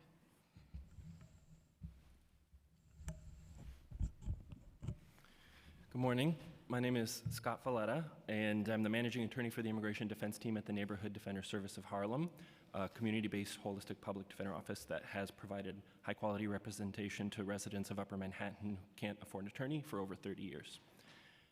In 2022, after a routine appearance in criminal court, a client of NDS who had lived in New York City for nearly 3 decades was handed over to ICE agents despite the fact that he had no felony record and none of the triggers for compliance with our city's detainer law. Without knowing what was happening, he was put in a van and driven across state lines to a prison where other inmates told him, "We are going to be deported." He felt like he had just been kidnapped.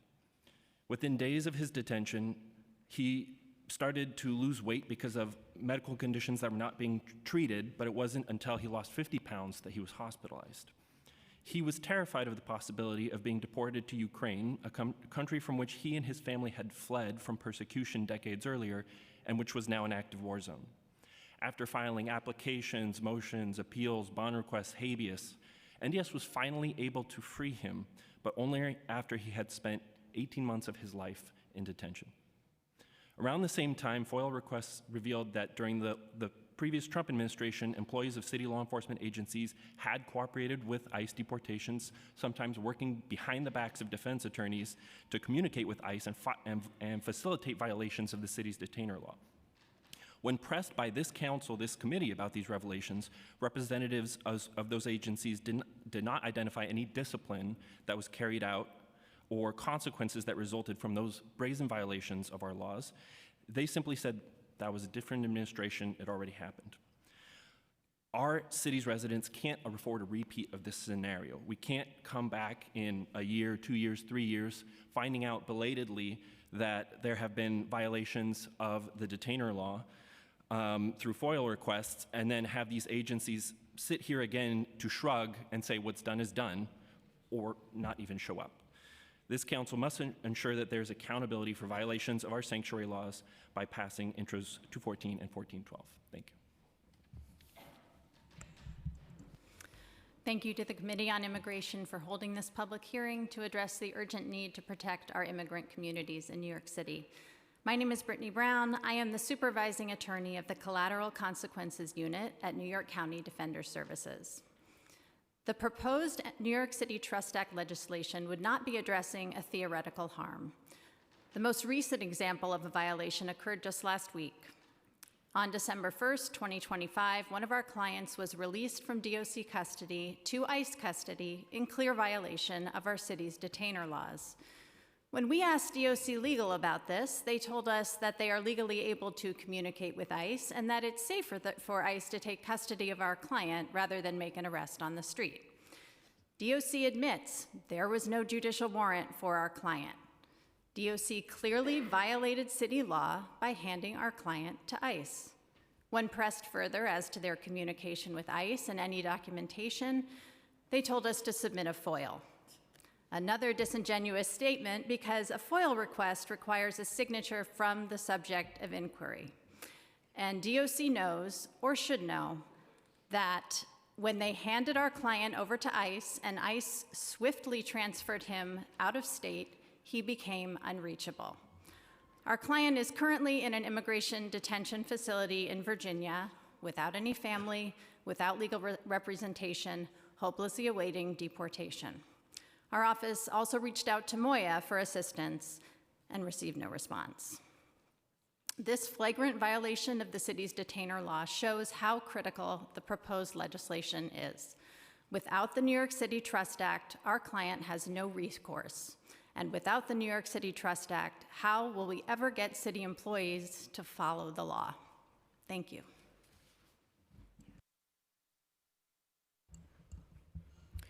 Good morning, Chair Aviles and council members. My name is Tania Matos. I'm the executive director of Unlocal. Unlocal is a nonprofit organization dedicated to serving New York's immigrant communities through immigrant legal services and community education. Unlocal's team of lawyers, advocates, organizers, and social workers provide free services to immigrant communities throughout the 5 boroughs on immigration-related matters like workshops and legal representation, social work support, and community events. Today we are here to voice our strong support for all the bills, but especially for the New York Trust Act 214, Safer Sanctuary Act, and my testimony will focus on the New York City Trust Act. So ICE has been in our communities and in the courts in New York, and it's of vital importance that immigrant families feel safe and protected in our city. Every day at Unlocal, community members tell us that they fear leaving their homes, go to work, drop off their children, and attend court, or even come to our office.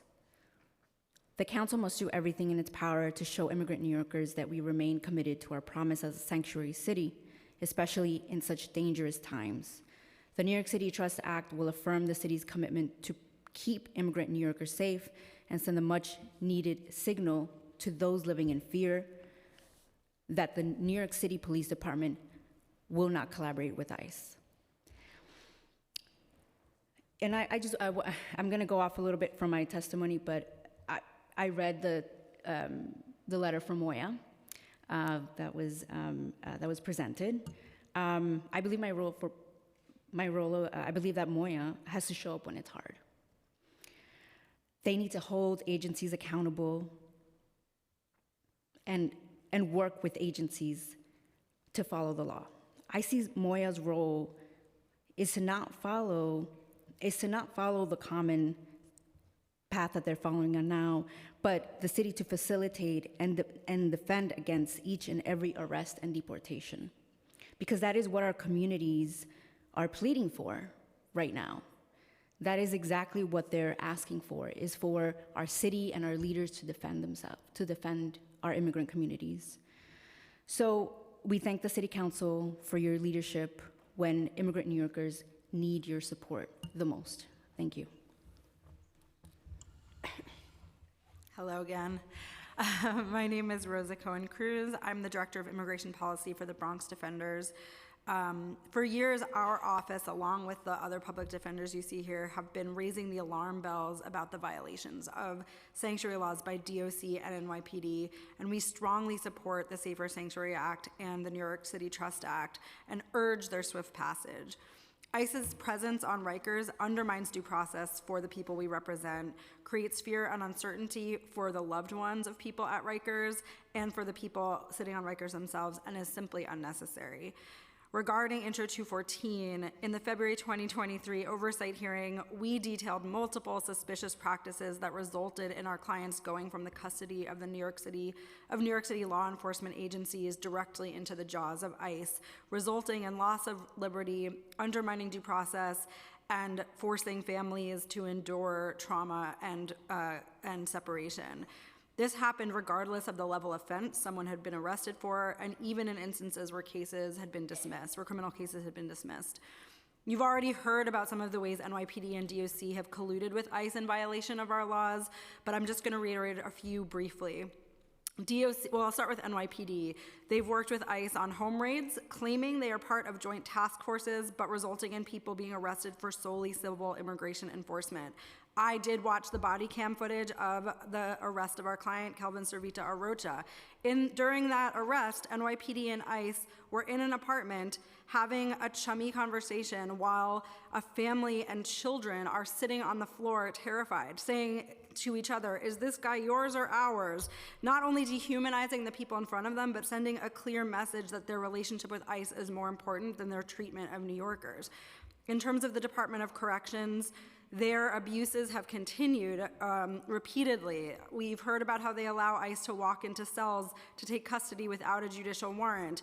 We saw from the IDP FOIL presented in 2023 that they were emailing DOC with the hashtag Team Send Them Back, using clearly anti-immigrant animus in their illegal communications with ICE.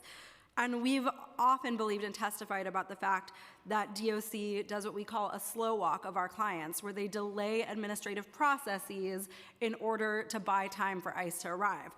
I looked at DOC's testimony today, where they said that the reason they oppose Intro 214 is because it will be difficult for the department to differentiate in cases where an individual was held for an extended period of time due to a detainer versus other factors. That is just unacceptable. They are the Department of Corrections. They have the ability to, and they should be, accounting for every second that someone is in their custody. And the minute somebody goes past their lawful time, they should be held accountable. It is truly unacceptable. It is an embarrassment, and I hope that the next administration we see will make it clear to the Department of Corrections that there is no exception for their unlawful collusion with ICE. I want to say one last quick thing about Moya, which is that in the past, as you heard from some of my colleagues, we were able to reach out to Moya for assistance. I remember in the last administration, a client of ours being held for extra time in DOC custody, and we reached out to Moya on a weekend, and they helped facilitate our client's release, and that person was not obtained by ICE. That has not happened in the past 4 years. I hope to see a Moya where that will happen again. I will cede the rest of my time to my written testimony, but thank you. Thank you. Thank you so much to this panel. It is certainly you all whom we all call at all hours of the day and night. In addition, I know, Deborah, I think my last one was to you.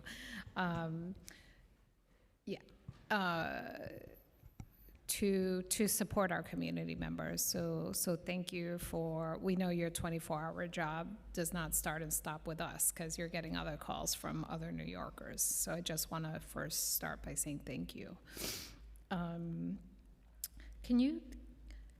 I guess I wanted to know if you thought it would be helpful for the council to amend reporting requirement language from, quote, response to federal authority request, unquote, to exchange of information regardless of who is initiated in the exchange, as my group of lawyers.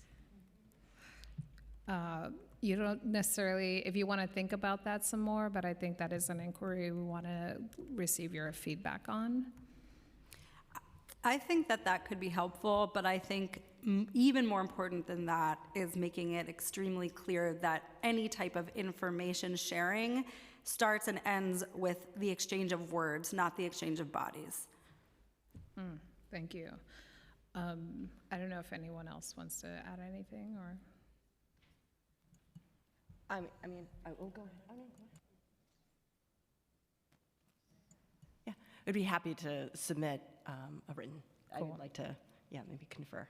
No, thank you. And also, I think another question, should we require logs of every exchange between city enforcement entities, NYPD, DOC, DOP, and federal immigration authorities? Can you repeat the question? Logs, should we ask them to maintain logs of every interaction?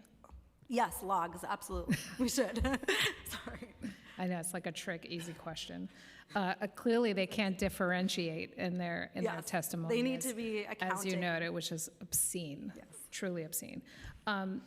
Could you tell us what information a criminal defense attorney receives to inform them that a non-citizen client would be transferred to ICE custody? Nada. As a former criminal defense attorney, generally we don't receive any information. I think historically, in cases where we have seen our clients end up in immigration custody, there hasn't been any information to us prematurely. We're often looking for our clients when they are not brought to their court date or something like that. Right. And so DOC never provides any advance notice to defenders of when they're communicating to ICE? We know this, but for the record, it's important to know. They do not. Okay. I guess turn it over to Councilmember Caban. Thank you. Before I ask my question, I just want to put it on the record that the Commissioner of Moya is downstairs in the rotunda. I just went and asked him why he wasn't upstairs in this room, and he said, well, it's up to the mayor. The leaders in this administration have less than a month left in their posts, and they absolutely could come up here and do the right thing and stand up for the people that they had committed to protect and serve. Infuriating. My question is for Ms. Brown. First, it's really nice to see you. Brittany and I were public defenders at New York County Defender Services during the first Trump administration. I was a staff attorney. She was a senior immigration attorney. And I just want to ask you, what are sort of the differences that you were seeing from, if any, from the first time holistic public defense organizations have had to navigate a Trump agenda and this time around?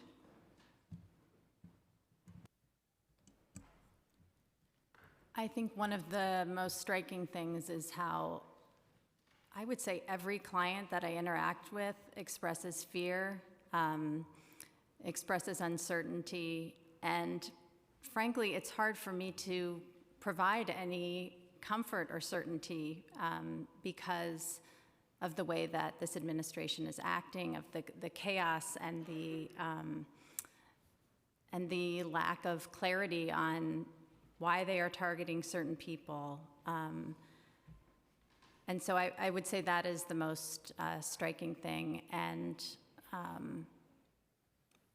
as Catherine mentioned, we have to often be looking for our clients. I would say that occupies more of my time this time around than last time, just trying to track down where a client might be. Maybe they are simply laying low because that's the smart thing to do, or maybe they've been swept up and we just don't know. And it's nice to see you too.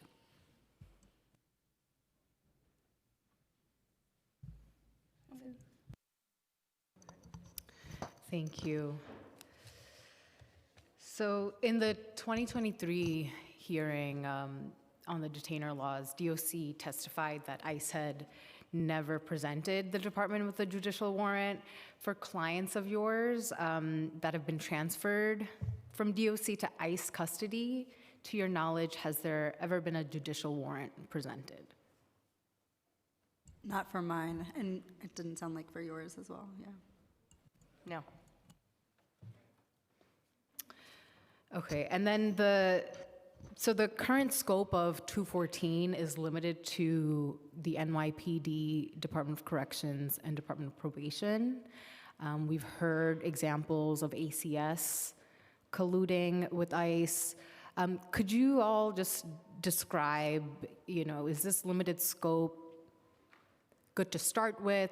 What would you like to see this bill address?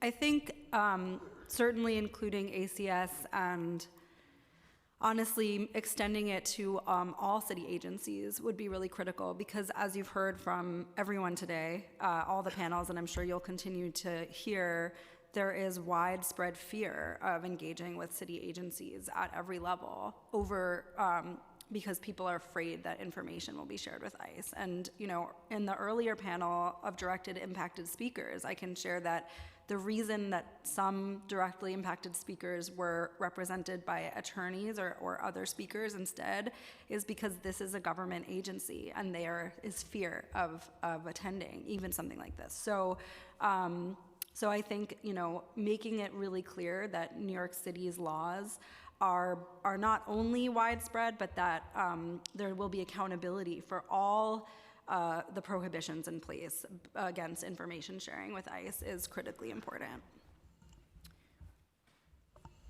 I second that, and I want to highlight the urgency of this because every week our office has to analyze federal memos, executive orders, and every week it feels like our clients and communities' rights are taken away. And so we're just playing catch up at this moment, and vital that New York City takes a stand immediately. Mm-hmm.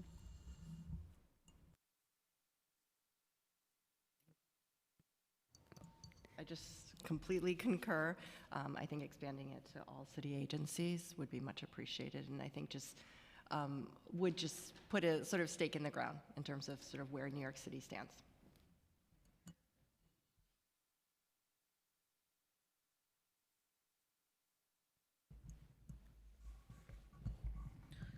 Great.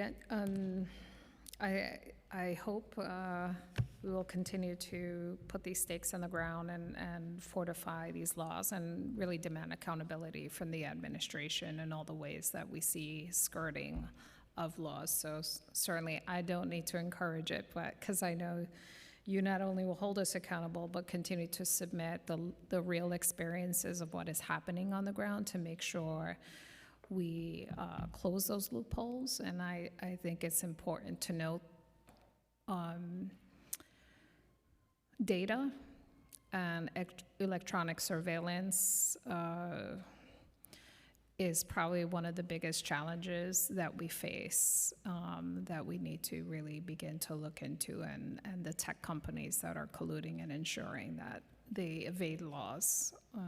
So I just want to thank the panel, and I'm going to call the next panel. Next, we'll have Leslie Allen, Dave Baznet, Mahabuba Masood, Yasmin Farang, Zachary Ahmed, and Arash Azizada. So sorry if I mispronounce your names.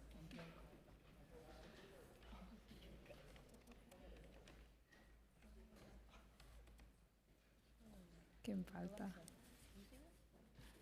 We found him right now. He's there. Oh, wow.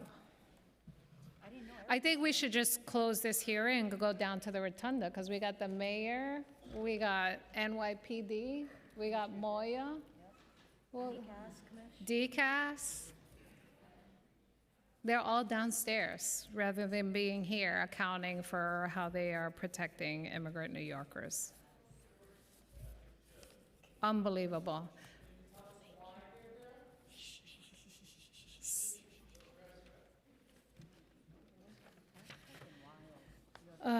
Okay, I'm sorry to this panel whom we called up. We thank you for being here. And I guess, would you like to start? Good afternoon, Chair Villas and members of the Committee on Immigration. Thank you for the opportunity to testify today. My name is Mohammed Musa. I am the lead community organizer at African Communities Together at the New York City chapter. It's an organization founded by African immigrants for African immigrants, dedicated to ensuring that our communities and all New Yorkers can live with dignity, safety, and opportunity in this city. Since our founding in 2013, our mission has been clear: to empower African immigrants to integrate socially, engage civically, and advance economically. We do this by connecting community members to critical services, developing leaders across African immigrant communities, and organizing for policies that reflect our lived experiences and priorities. For more than 10 years, we have built a grassroots membership that includes thousands of African immigrant members, facilitated the connection of thousands of families to immigrants to critical services, legal, housing, workforce development, and language access support, and organized successful policy campaigns at the local, state, and federal level. In addition to New York City, we have offices in Washington, D.C., the metro area, and Philadelphia. And we participate in a national network of more than 100 organizations with a similar mission to support African immigrants that operate across 41 states. Every day we work directly with newly arrived and long-standing African immigrant families who remind me of my mother, who was afraid to leave the apartment during our first year here in 1994 in fear of the current realities of ISIS terror and deceit. We routinely support people who are afraid to go to school, file a police report, or seek medical care because they do not trust the city agencies and will protect their information. We see employees and families intimidated by employers and landlords when immigration enforcement is too closely tied to city systems. For these reasons, we support INT 214, the New York City Trust Act. A private right of action is essential to ensure that sanctuary laws are real and enforceable. Our community members need to know they can safely access city services without fear. We also support INT 1268, requiring clear signage about sanctuary rights, INT 1272, the PEMDAS Act, which prevents misuse of E-Verify and protects immigrant workers, and INT 1412, which ensures federal immigration enforcement and cannot operate out of DOC property.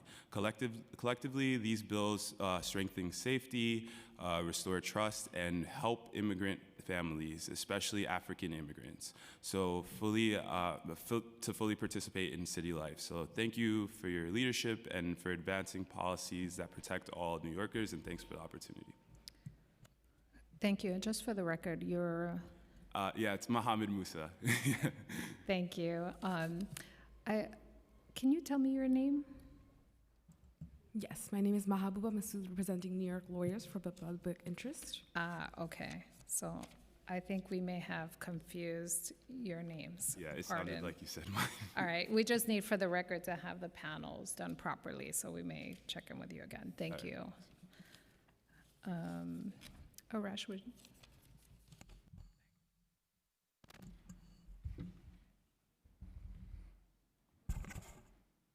Good afternoon, and thank you for allowing me to testify on behalf of voiceless Afghan immigrants and refugees in New York City.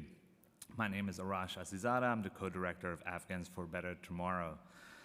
Our organization came out of a crisis moment, one that occurred in the summer of 2021. Since then, over 200,000 Afghans have come to the United States, and thousands of them have come to this great city.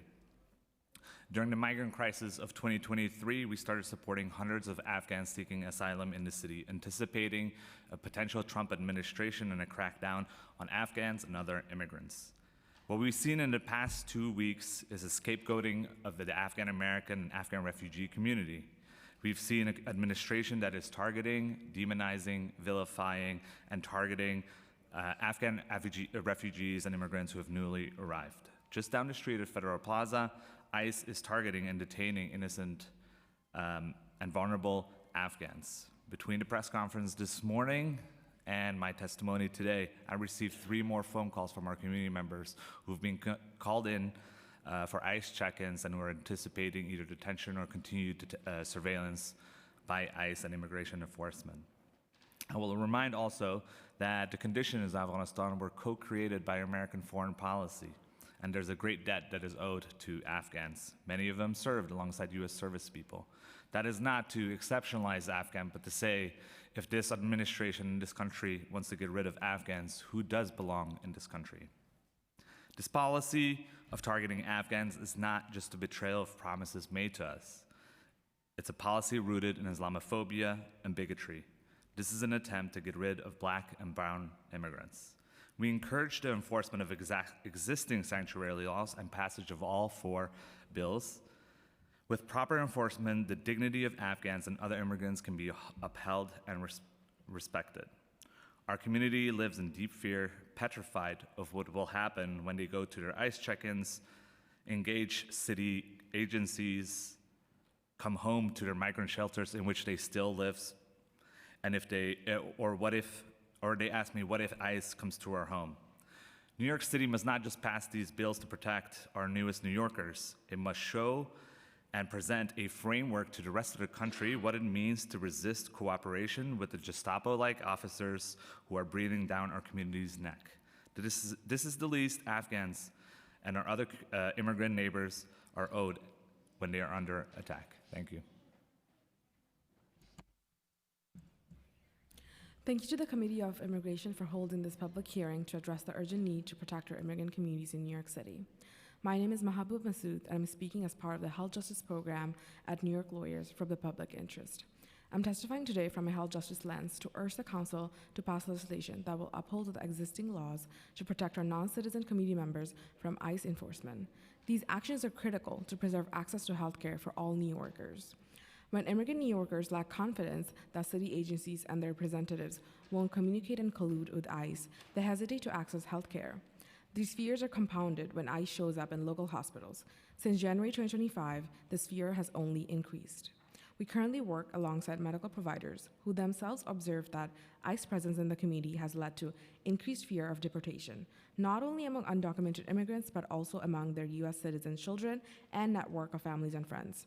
This fear is causing healthcare avoidance, stress, and anxiety, all of which have profound effects on the physical and the mental health of our community members. When a non-citizen New Yorker is arrested and detained by ICE, they lose access to the healthcare they received in their communities. At the same time, their children and other family members frequently experience worsening physical and psychological stress with the removal of their primary caretakers.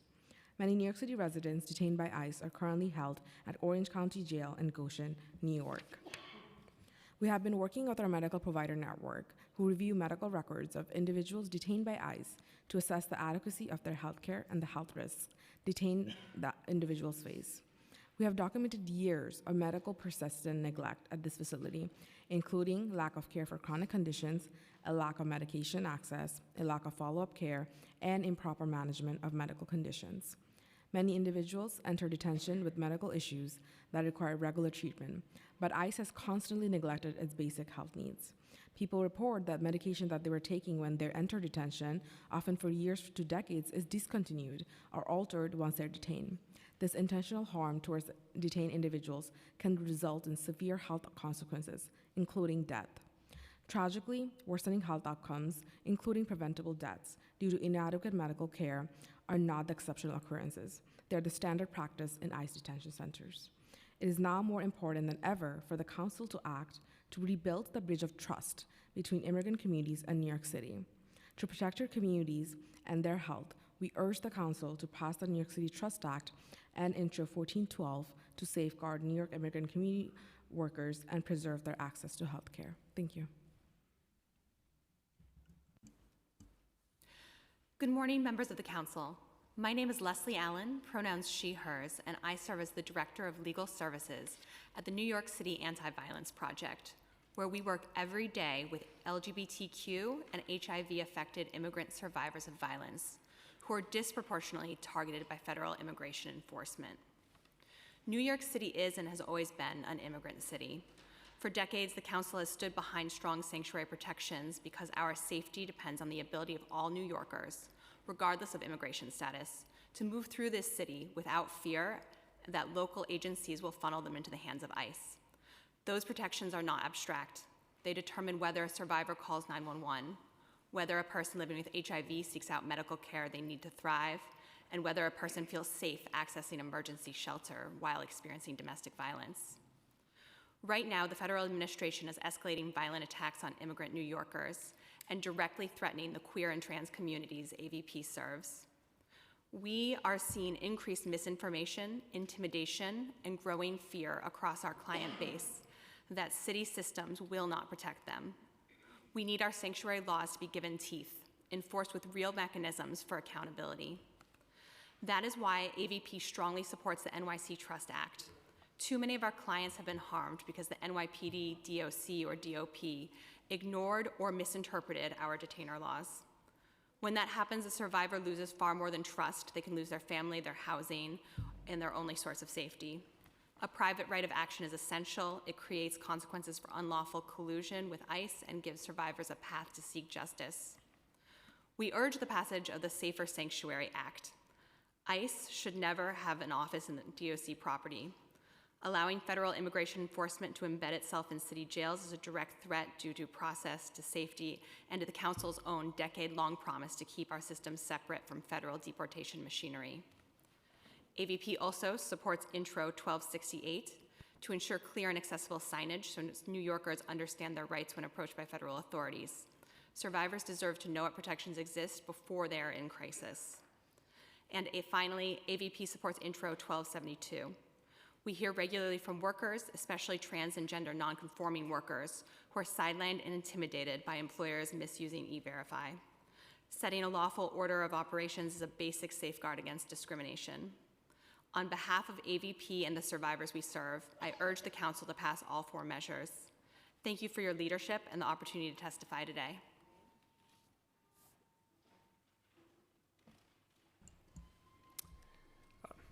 Good afternoon. My name is Zachary Ahmed. I'm a senior policy counsel at the New York Civil Liberties Union, or the NYCLU. I want to thank the council, the committee, and Chair Aviles for holding this hearing and giving consideration to the legislation on today's agenda, including the Safer Sanctuary Act and Intro 1268, which we enthusiastically support, and of course the New York City Trust Act, which has been several years in the making and which we very much support. The Trust Act is all about accountability, and it's therefore especially glaring and disappointing that the outgoing administration has refused to engage in even the most basic level of accountability by showing up today and answering the committee's questions. And that's even more glaring in light of what we learned last week from the Department of Investigation about how the NYPD has failed to follow our sanctuary laws in a number of different respects.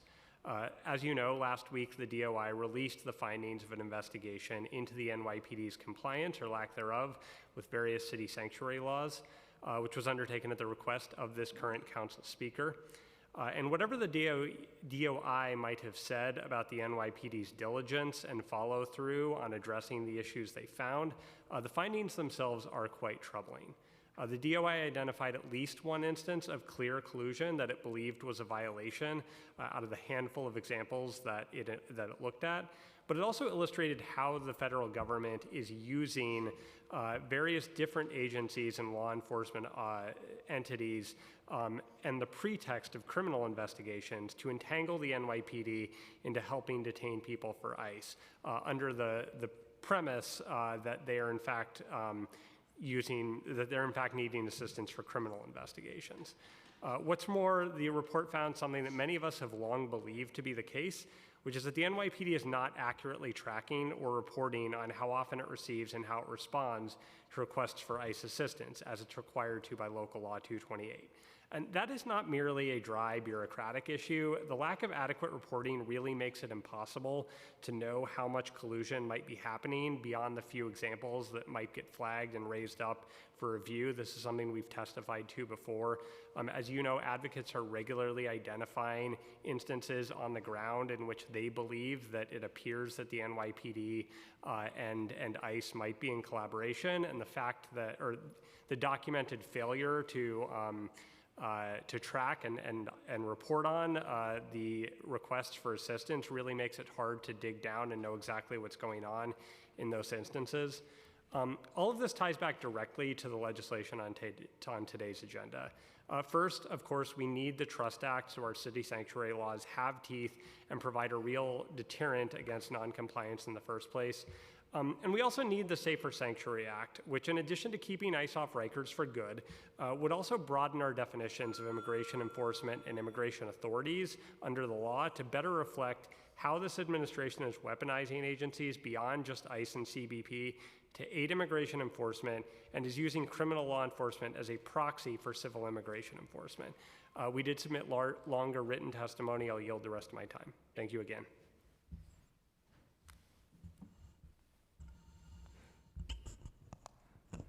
Good afternoon, Chair Aviles and members of the committee, and thank you for the opportunity to testify today on the key legislation that's on the agenda and the critical steps that this body must take to strengthen our city's existing sanctuary laws and ensure that New York City is protected from ongoing federal overreach. My name is Dave Bassnett, and I'm the Senior Manager of Immigrant Rights Policy at the New York Immigration Coalition. The NYC is a statewide network of more than 200 organizations that support immigrants and refugees across New York State. New York City has reliably been a national leader in upholding our municipal protections for immigrant communities through our long-standing sanctuary laws. For decades, the laws have sought to protect our city's local resources and ensure that they are not wasted on collusion with federal immigration enforcement. In order to respond, however, to the Trump administration and its cruel agenda of indiscriminate deportation and detention, our sanctuary laws need to be updated and strengthened so that they can be responsive to the moment our city and our country is confronting, a moment where federal agents act with impunity, where rule of law and constitutional protections are regularly and routinely undermined, and where immigrant families are being torn apart as a daily occurrence. Today, the NYC, alongside ICE Out New York City's coalition, is testifying to call for the swift passage of Intro 1412, the Safer Sanctuary Act, and Intro 214, the New York City Trust Act. My colleagues have spoken extensively on the New York City Trust Act, so I'll focus a little bit on the Safer Sanctuary Act.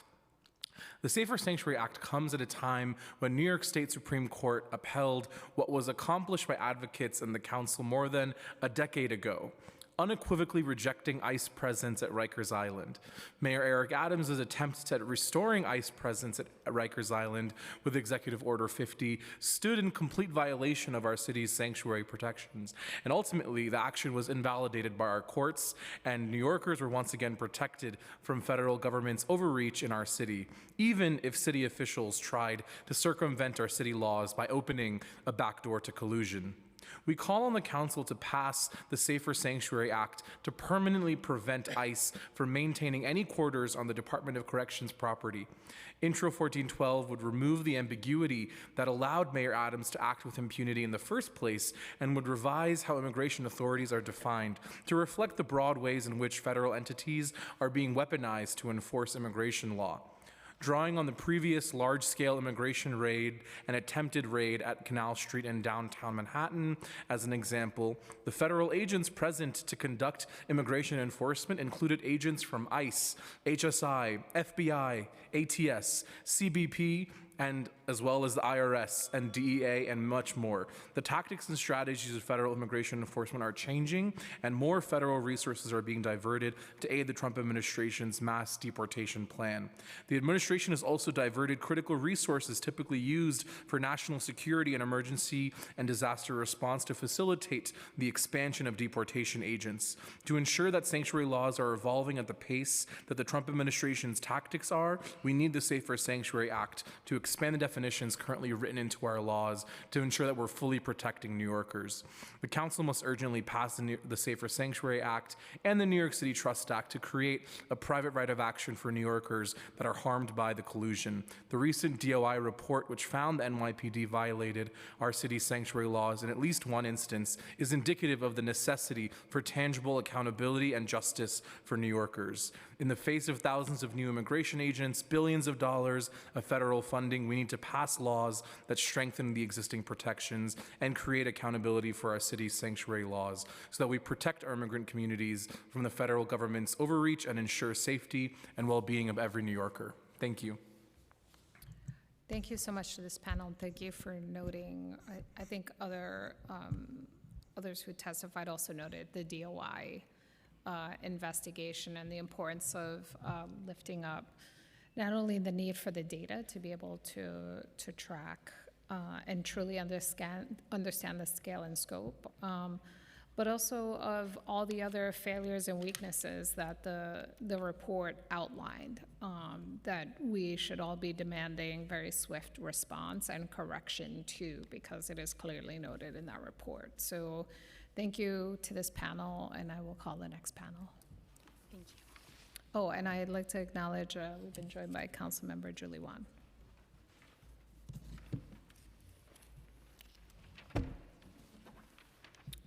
All right, we'll try again, Yasmin.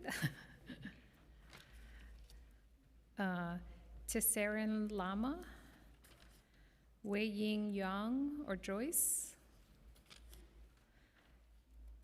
Nat Magni from Asian American Federation, Araceli from Mixteca, I'm not sure they're here, and Mamadou Bali from ACT.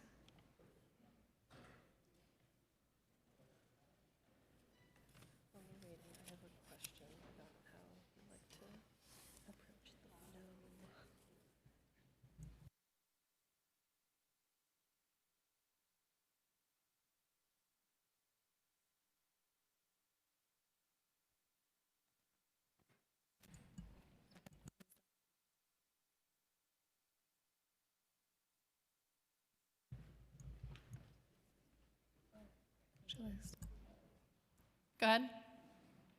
Okay. Good afternoon now, everyone. My name is Yasmin Farhang, and I'm the Executive Director of the Immigrant Defense Project, which fights for justice for all immigrants, especially those targeted by the criminal and immigration legal systems. I will make my comments in just a moment, but I just want to make sure everybody who doesn't already know what's happening downstairs, because it was alluded to, got a little more detail. Our mayor is downstairs together with NYPD Commissioner and Manny Castro, the Commissioner of the Mayor's Office of Immigrant Affairs. They're hosting a press conference, and you can't make this up, it's about language access for immigrant New Yorkers. So we collude with ICE, but we do it with language access. I think that is the theme, and I really hope that anybody who is in the press group downstairs is asking them about their behavior. So that's wild and exceptionally disappointing, especially for Manny. I hate to say it, but I have to say it. I'm not going to repeat what so many people have already said. You need only listen to everyone else to understand how completely fundamental sanctuary is to New York as a city, always and especially now. And, you know, as I said earlier, our call is really simple. We're asking our own city government in New York City not to act as secret agents for ICE, right? When we talk about institutions that are already disproportionately targeting Black New Yorkers and New Yorkers of color, we need to minimally know that they're also not acting as secret agents for ICE. We have sat here too many times. I was speaking to some of our partners and I was saying that I feel like this is deja vu. I think I have probably sat in every single one of these chairs before this council and had, you know, some testimony here that I'm able to copy and paste. And we have told you everything. I know our council members who are here, who are with us, who are championing these bills know this well. I don't know where everyone else is.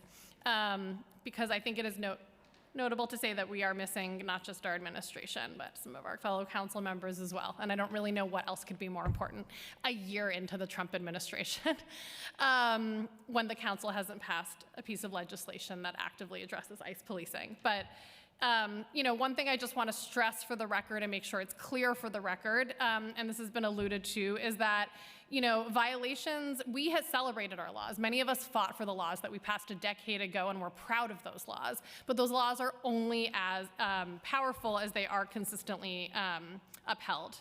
And, we unveiled thousands of pages of email correspondence between the Department of Corrections and ICE, as alluded to before, which didn't just show systematic kind of practices of violating our laws with slowdowns of release, communication to facilitate transfer to ICE, but also a deep culture of collusion. And I think it's really important we understand this culture piece. It has been said many times, but it bears saying again that one of the emails from DOC was signed off with a hashtag, Team Send Them Back. Right? And so this idea that there's sort of like one bad apple, or like they just need more training and we'll fix the protocols and then everything will be fine, like it is beyond that, right? And so what we need to see is a culture change, not just a change in systems, policies, and protocol. To date, this administration has done nothing to address this. Last time I sat here, we talked about how many efforts to contact MOIA about this had gone without response. I think thanks to Councilmember Aviles asking MOIA about this last time, they sent us an email a week after the last hearing. We had a totally superficial meeting and never heard from them again. So we are calling on this committee today, as many people before me have said, to ensure city agencies who systematically violate our laws are held accountable, to ensure that laws from over a decade ago evicting ICE from city jails are not undermined by prohibiting any federal agency carrying out deportation agenda from setting up an office on DOC property. The time is now. I won't be redundant. I'll pass it to the other speakers on this panel. The time has passed. It's way past. It's time for us to pass these bills. Thank you. Thank you. Hi, good afternoon. My name is Sering Lama, and I'm here. I'm a Senior Manager of Organizing and Policy at Adhikar. Adhikar is the only women-led community center and a workers' center that serves and organizes the Nepali-speaking community on workers' rights, immigration rights, youth empowerment, access to healthcare, and language justice. I'm here today testifying along our RISE network, a network of 20 Asian-led and Asian-serving organizations that provide immigration case management and legal services to support New Yorkers. As new immigrants, many of our members are temporary protective status holders of mixed family statuses or undocumented individuals who are focused on navigating forced to navigate a terrorizing and opaque immigration system that puts them at risk of deportation and detention.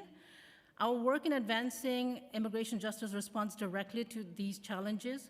The central facet of this work involves provision of culturally competent case support to our at-risk members, and particularly in the intersection of immigration and workers' rights. Many of our members depended on TPS for their work authorization, their healthcare insurance, their business licenses, their travel documents. And TPS for Nepali nationals were terminated this year in August 5 by the Trump administration, leaving thousands in precarious situations. Day to day, our community is living in fear as a community continue to be kidnapped. The current presidential administration has brought drastic policy changes at the federal, state, and local levels, and New York City's sanctuary laws restrict cooperation with civil enforcement, yet these events indicate these protections are often overlooked. With the threat of militarized violence in our city and the lack of protection and training from New York City NYPD officers, immigrant New Yorkers' rights to continue to be violated and individual lawful immigration status continue to be detained without due process. We are thankful for we are grateful for the FY26 City Council funding that was provided to the RISE Network partners and our New York City Coalition of Domestic Work that is going to support the in-language and culturally competent immigration legal services and management. But I think here, we're all here to support the 4 measures right now, which is the Intro 1214, which will ensure that immigrants have voiced in safeguarding their dignity and well-being. Intro 1272 to ensure that candidates are evaluated based on their qualification and skills rather than their immigration statuses. We also support the 1268 in creating signage describing certain constitutional and legal protections. Intro 1412, which would bar federal immigration authorities from maintaining offices on land over which NYC Department of Correctional Officers exercise jurisdiction. We also hope that the council continues to protect and expand funding for legal services so that our communities can continue to be protected in the city. Thank you. Thank you, Chair Alexa Aviles and member of the Committee on Immigration for holding this hearing and for providing us with the opportunity to testify. My name is Nat Mogay. I'm the Advocacy Coordinator at the Asian American Federation, where we proudly represent the collective voice of more than 70 member nonprofits serving 1.5 million Asian New Yorkers. I'm honored to testify as a South Asian queer and trans son of immigrants alongside our partners at the Rapid Immigration Support and Empowerment Network. The current presidential administration has brought drastic policy changes at the federal, state, and local levels. New York City's sanctuary laws restrict cooperation with civil immigration enforcement, yet recent events indicate that these protections are often overlooked. In September, a New York City corrections officer provided federal immigration officers with real-time information about the release of a man from Rikers Island, violating the city's sanctuary law, which resulted in his arrest by ICE. In late October of this year, ICE conducted a militarized raid on Canal Street in Chinatown, arresting 9 immigrant vendors and 5 protesters. And on November 29th, the NYPD helped ICE agents push citizens out of the way while arresting more than a dozen protesters. In August 2025, the Congressional Asian Pacific American Caucus highlighted cases of AAPI lawful permanent residents being detained without due process, raising concerns about violations of constitutional rights and sanctuary laws. With the threat of militarized violence in our city and lack of protection and training from NYPD officers, immigrant New Yorkers' rights continue to be violated, and individuals with the lawful immigration status continue to be detained without due process. We must prevent local and state law enforcement and agencies from diverting resources to the federal deportation agenda and sharing sensitive information with federal immigration authorities. Alongside this, our city must continue to invest in CBOs that are on the ground protecting and providing services to those who are targeted and wrongfully detained. We thank the Committee on Immigration for its continued support and leadership in protecting immigrant New Yorkers. We make the following recommendations to the City Council to sustain and improve and support our work. We support Intro 0214, which will help ensure immigrants have a voice in safeguarding their dignity and well-being, as well as Intro 1272, Intro 1268, and Intro 1412, which our recommendations can be found more in our written testimony. We'd also love for you to protect and expand funding for the following initiatives: legal services for AAPI communities, legal services for day laborers and domestic workers, and immigration legal services for survivors of violence and gender-based harm. Also, to expand investment in language-accessible legal services, which it's very funny to hear that they're talking about that downstairs, yet they are not here in this room right now to hear us speaking about that.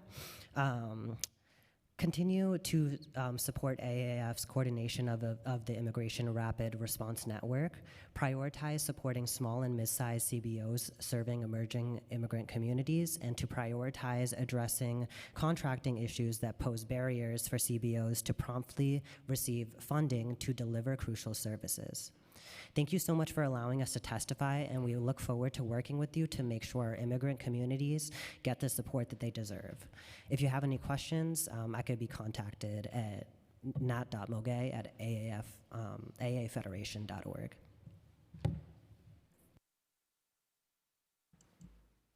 Good afternoon, council members. Thank you, Chair Avelius, and members of the New York City Council Committee on Immigration for holding this important hearing and for giving us the opportunity to testify. My name is Joyce Wong, and I'm the program coordinator on behalf of KCS, Korean Community Services of Metropolitan New York. We're at Bayside, and since 1973, KCS has been a trusted community-based organization serving immigrant New Yorkers, particularly Korean Americans, as well as other Asian Americans and AAPI residents. We offer programs in health services, social services, workforce development, and legal assistance. Every day, we work with people who are trying to navigate city systems for the first time, whether it be registering for health benefits, seeking employment opportunities, assistance with legal applications, or simply just stopping by a resource center because they don't know where else to go to obtain information on the city's offerings and their rights. Many of them come to us with questions, worries, or simply confusion about how things work, and especially about what their rights are when interacting with government offices. In 2022, we expanded our work by launching our Immigration and Legal Services Department, which now offers a full range of support from preparing immigration forms to providing comprehensive legal services in family matters, employment, housing, bankruptcy, wills and trusts, and also criminal defense. This past year alone, we supported about 200 in-person cases and handled over 800 phone consultations and hosted more than 10 community legal education events, including Know Your Rights sessions and immigration workshops. Across Korean, Chinese, and other AAPI communities, we continue to see how fear, misinformation, and language barriers shape people's daily interactions with public systems. Many of our clients are not sure which areas of a city building they're allowed to enter, and others hesitate to visit government or school offices because they're worried about encountering unknown procedures of potential law enforcement, even when they have every right to do so. For example, we often meet Korean seniors at our center who avoid and feel intimidated visiting city agencies because signage is not available in their language. Additionally, we also hear from Chinese-speaking clients that feel hesitant about visiting a Social Security center because there's no signs in their language to direct them to the right area or to even make an appointment before visiting. These small moments may seem minor from the outside, but for many of our community members, this affects whether they feel safe accessing services that they're entitled to. These experiences highlight why accurate, visible, and multilingual information about legal and constitutional rights is so crucial. This includes being online at city offices and public schools and any facility where immigrant New Yorkers go for help. The proposed legislation's focus on developing clear signage that explains legal protections, distinguishes public from private-only areas in city buildings, and is available in designated citywide and temporary languages aligns with what we see in our work. Plain, simple, and age-appropriate signage that is posted consistently and visibly has the potential to reduce confusion for people walking to city buildings for services, ensuring immigrant residents know their rights, and strengthens trust in public spaces by reducing fear and misinformation. Therefore, KCS respectfully requests that the City Council ensure that signage is accurate, visible, and multilingual, including Korean, Chinese, and other languages spoken by AAPI communities, in locations where immigrant residents already seek help, including schools, resource centers, libraries, and IDNYC enrollment sites. Promote stronger collaboration between city agencies and trusted community organizations to ensure translations, wording, and design are culturally appropriate for groups such as Korean and Chinese speakers. Promote clear and consistent communication between agencies and community partners so that immigrant New Yorkers receive timely and reliable information about the rights and services available to them. And also reinforce that immigrant communities can safely access city services without fear, especially in public areas like schools, libraries, city agencies, and nonprofit organizations. Clear signage will support this goal by providing clearance and reassurance to its residents. KCS remains fully committed to serving our immigrant New Yorkers with dignity and care. We are ready to work closely with the city to make sure our communities can access information, services, and public spaces with confidence and clarity. We thank the committee for its continued leadership and for the opportunity to testify today. Thank you. Thank you so much for this panel. As part of this panel, we had called Araceli Momolejo. I just want to make sure before we move on. And Mamadou Bali from ACT. Okay. So thank you again for your testimony and your consistent work on these issues. We deeply appreciate it. Thank you.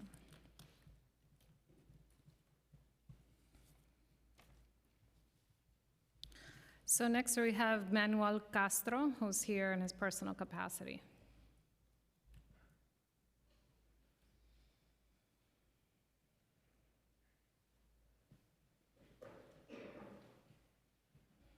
You have 3 minutes. Good afternoon, Chair and members of the Immigration Committee of the City Council. Thank you for allowing me to testify today on my personal capacity. As you know, it is up to City Hall on who is to testify on their behalf at this hearing. This is why I choose to testify on my personal capacity as a longtime immigrant rights advocate, as someone who came to this country as a 5-year-old, grew up undocumented in this city, and I grew up with many of the same fears and concerns that our community members now are experiencing. Also, as someone who will continue to live and advocate here in New York City, beyond my time in city government, I am here to strongly support Intro 126, Intro 1272, Intro 1412, and Intro 214, and urge the City Council to take these bills into consideration and pass and enact them into laws. Intro 1268 aligns with my commitment to create plain language resources that clearly and explicitly outline immigrants' rights, including the legal protections in sections 4-2110, 10-178, and 231202. Intro 1272 is another piece of legislation that will support immigrant New Yorkers. This law is about the use of E-Verify systems, stating that an agency is not allowed to use E-Verify at all unless the job is based on federal funds or required to do so by federal law. Intro 1412 would prohibit immigration authorities from maintaining offices or quarters for any purpose on land under the jurisdiction of the Department of Corrections, and Intro 1214 provides immigrant New Yorkers harmed by violations of detainer laws an avenue to seek justice through a private right to action. It is important for me to be on the record in support of all these bills and in support of all of you in making sure that this City Council finally passes these laws that I long championed and that I now currently support as a New Yorker and as an immigrant concerned with my community. In the coming years, federal immigration enforcement may triple or quadruple in its size, and we don't know the harms that will bring to the city of New York and to immigrant New Yorkers. Thank you for the opportunity to testify.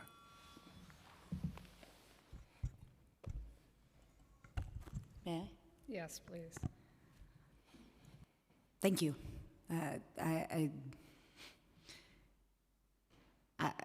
Obviously, I came downstairs to ask you to come up and testify in your personal capacity.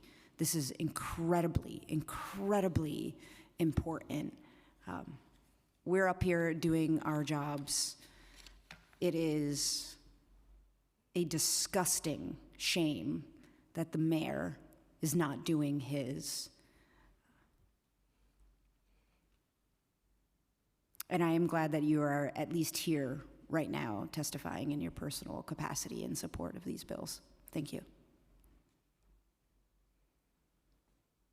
Thank you, Councilmember. I do also echo and recognize that you are here in your personal capacity, but I gotta say,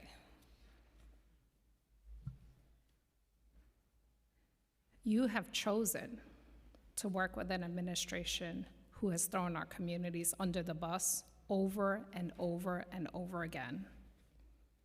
And it took courage for you to come up here, because we've been talking about you 100%. And this mayor, who we both know has allowed our communities to sit with inadequate services, with inadequate funding, and with an office of the Mayor's Office of Immigrant Affairs who is muzzled and is not going full tilt to protect our communities and work in collaboration with this council. This office has been an utter disappointment during this very difficult time.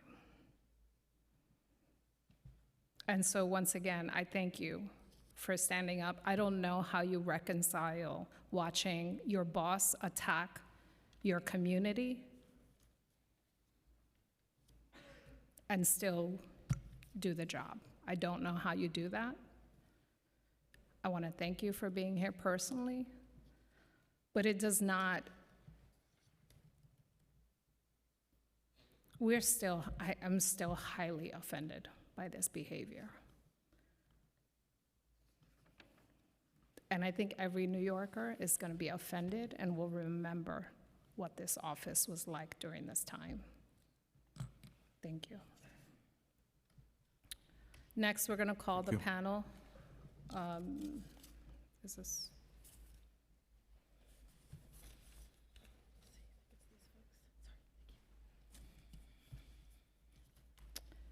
Next, we're going to have Steve Averbach, Samantha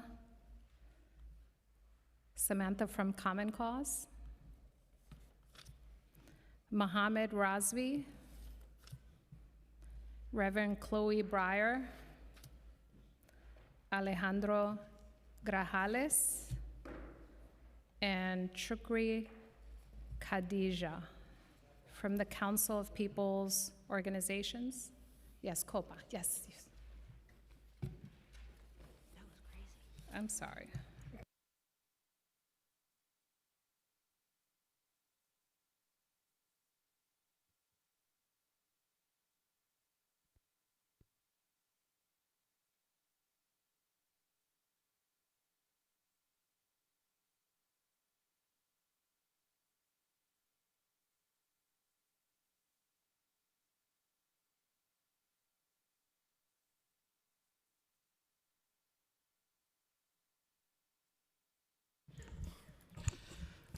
Good afternoon, Chairwoman Alexa Aviles. I'm a member of the City Council Committee on Immigration.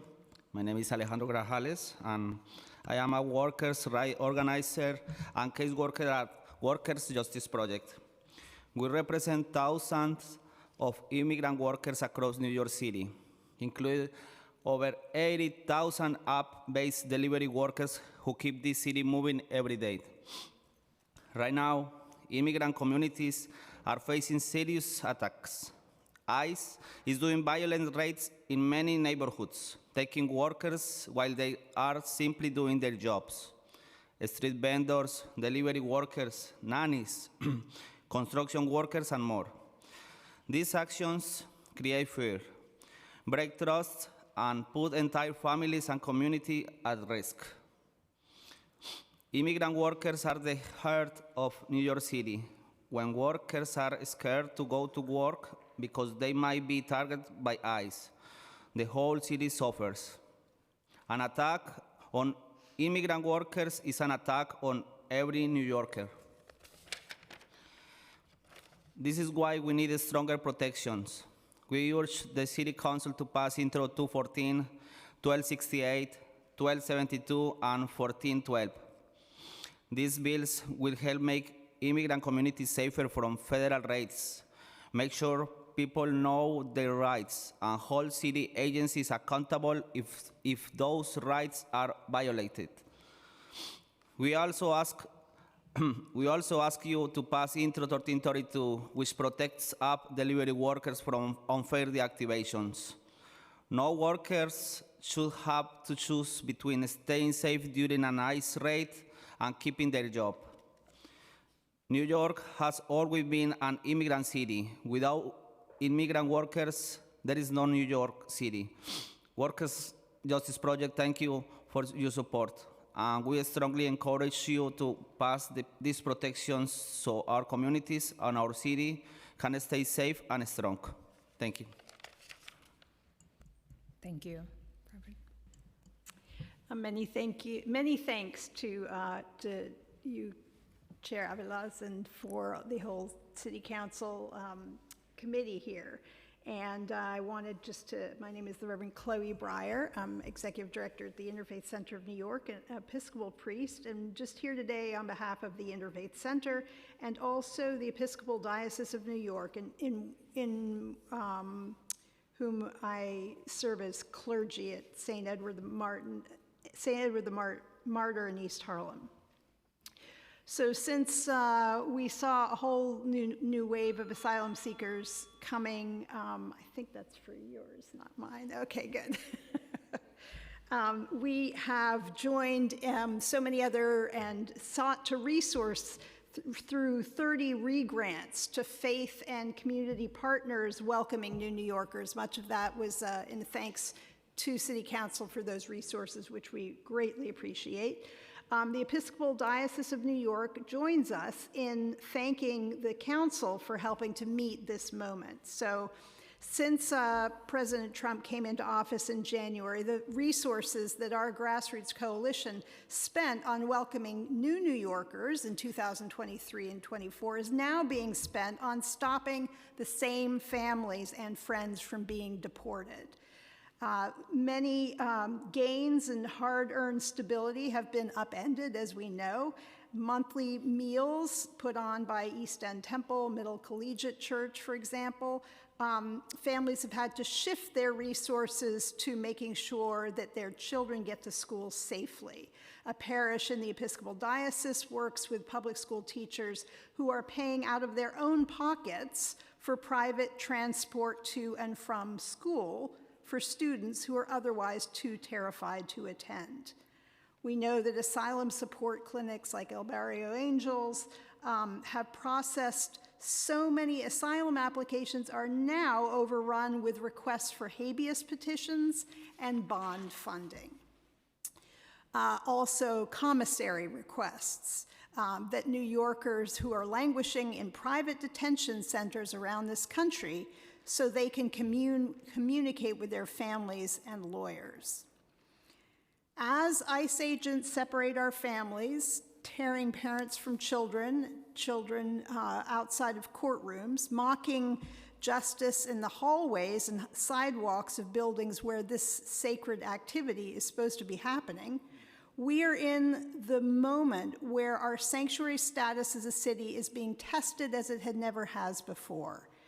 Clergy provide pastoral comfort and accompaniment to people too frightened to attend court because of the intimidating presence of ICE agents who seemingly seize people without rhyme or reason.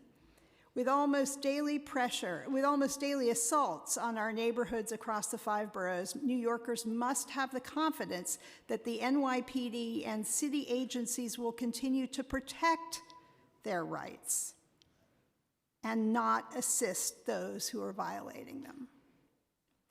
All of the laws presented today, we are discussing need to be passed, and we are discussing ways to protect basic freedoms and the rights of individuals who are currently being targeted by federal authorities. So for all these reasons, I want to thank the committee for putting these forward and to know that the Interfaith Center and the Episcopal Diocese of New York strongly support their passage. Thank you. Good afternoon. Thank you, Chair Aveles, Councilmember Tiffany, and the Committee on Immigration for holding this hearing. My name is Mohammed Razvi. I am the Executive Director and founder of Council of People's Organization. It was founded after 9/11, after all the atrocities that were happening within the Muslim community, where federal authorities at that moment were just grabbing everyone. At that time, it wasn't ICE, it was called INS. I have my testimony here supporting, ditto, everything what everyone is saying because it is so much needed. At that moment, I remember after 9/11, many folks were afraid to contact NYPD or hospitals. And working with the administration at that time, they came up with the Executive Order 41 with Bloomberg's administration and other city council members, which was passed, which was great. But this is even better because this protects everyone even more of what's happening today. Sadly, I wanted to share what's happening in our community. We actually implemented our family emergency program. What is that? That is in case of individual who drops off his child to school and goes to work. And in that time, if that individual is picked up in a raid, we literally are showing folks how to give their guardianship to their friends and other family members, so at least the child or the kids are not put into other places through ACS. Because when last time we spoke, I was telling you I was having a conversation with the chancellor, and it was 9 months now that I did not get a response. And because there was a blue card. The blue card is the card that you have to file and with the school to allow your child to be picked up. But, my mother said, always come, do what you gotta do best. So now we have the QR code that we implemented, and I wanna make sure that all the local community members, they do this for those folks because they need this help. It's one thing to be detained, one thing is to be visited at your workplace, but it's another thing when you find out that your child, there's nobody there to pick them up. The protocol is to call the cops, then goes through ACS, then goes through foster care. That's the system. Sadly, we have been doing immigration rights, and we actually developed a go bag. This is the go bag. The go bag shows what information that you should have, copies of your documents, and we have been giving this to our food pantry line and others. We're explaining to them, this is what you put in the go bag, this is what your rights are in case you get stopped, what are your responsibilities? What does the arrest warrant look like from judicial? What does the administrative warrant look like? Copies of it, because we need to inform our communities and protect them. And we're here to work on this and work with you. Thank you.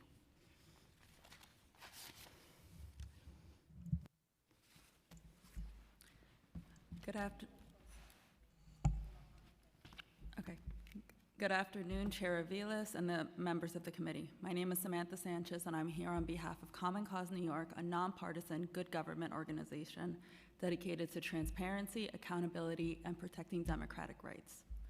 New York City sanctuary laws are not just immigration policies.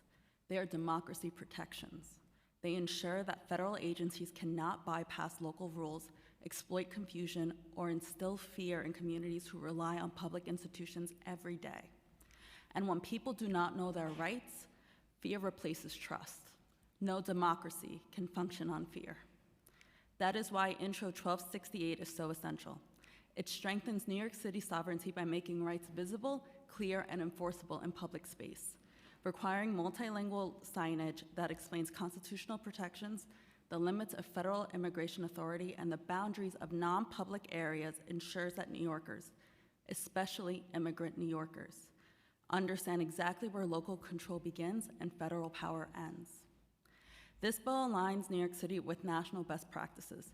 For example, Chicago strengthened its welcoming city ordinance to restrict ICE access to city facilities without a judicial warrant, established mandatory staff protocols, and ensured public visibility of rights information. New York City must adopt equally strong measures to protect our residents and reinforce our commitment to democratic governance. Intro 1268 also works in concert with the rest of the sanctuary package, all of which we support. Together, these four bills strengthen transparency, accountability, worker protections, and local authority, the cornerstones of a functioning democracy. Intro 1268 is at the heart of its effort. It ensures every New Yorker walking into a school, a shelter, or any city-owned building has access to information about their rights, and it ensures that city staff have clarity, not confusion, when federal agents seek access to local spaces. Our written testimony contains specific recommendations for suggested amendments to make the bill even stronger, requiring signage to clearly delineate public from private spaces in city-owned buildings, and requiring training by DCAS for security personnel and protecting city property from federal incursions. We urge the council to pass Intro 1268 and the full sanctuary package to defend New York City's democratic institutions, uphold our sanctuary commitments, and ensure that all New Yorkers can safely interact with their government.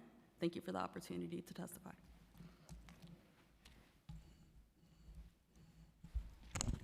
Hi, my name is Dr. Steve Auerbach. I am a retired pediatrician and career U.S. Public Health Service officer, medical epidemiologist. I am here speaking for the New York Doctors Coalition, which is in process of changing our name to Health Justice for New York. Since our founding in 2017, we've evolved to be an informal collective of all healthcare workers to provide health professional support behind the scenes, as well as a public-facing white coat and scrubs presence for other progressive social, economic, racial, labor, worker, housing, carceral, and immigrant justice organizations and campaigns. Now, before I get into the specifics of today's agenda, I want to highlight some of the truths about immigrants and refugees in America. They, or should I say we, are a vital and irreplaceable part of American history and our social and moral fabric and our economy. We all know who's building our buildings and picking our crops and delivering our food. Less recognized is that immigrants and refugees are a necessary and needed component of health workers in America. Many of our doctors, nurses, hospital aides, home care attendants are immigrants. And not only are our patients, who are also your friends and our neighbors, being made afraid to come to see the doctor when they are sick for fear of being snatched off the streets by anonymous thugs in masks, but there are healthcare workers that are afraid to go to work, to their jobs. In addition, and contrary to the lies being spewed for years, refugees and immigrants, including undocumented, pay far more into the economy and taxes than they use. And it is a simple nonpartisan fact for numerous reports, including the Congressional Budget Office and other independent economists, that they are net contributors to Medicare and Social Security. So when that old MAGA guy is spewing dishonest hate against immigrants, in fact, their Medicare and their Social Security are being paid for by our currently working immigrant brethren. Now, with regard to the sanctuary package of bills, and I want to thank the committee for bringing these forward and for allowing me to speak. We demand that ICE stay out of all healthcare facilities. All our patients deserve the privacy and safety with their care. And when ICE or other such agents are present in healthcare facilities, it interferes with the privacy and safety and care for all of our patients and our staff. Now, this must also mean stronger written and publicized and enforcement of policies by healthcare facilities for ICE to stay out of particularly any non-public areas. It includes New York City Health and Hospitals and the Department of Mental Health and Hygiene, and that ICE and related entities should not enter any of those public spaces, nor of any of the private voluntary hospitals or clinics in the city, nor should they be allowed to have access to health, medical, billing, or insurance records, despite, at the federal level, DHS demanding that CMS share data records. So we hope that the passage of this package of bills will be a first step to also protecting healthcare workers, healthcare spaces, and all our patients from the depredations of ICE and related authorities. And we would ask that the committee, as it moves forward, bring into as additional partners, but also, frankly, additional folks to have demands made upon health and hospitals, Department of Mental Health and Hygiene, and the private voluntary hospitals as represented by the Greater New York Hospital Association and the professional medical academies, including my own New York State AAP, which I can, off the record as it were, say generally supports these measures, but not all of our medical professional brethren, nor the executives who run the hospitals are necessarily on board, and there must be a bringing them to the table as well. And I thank you for your time.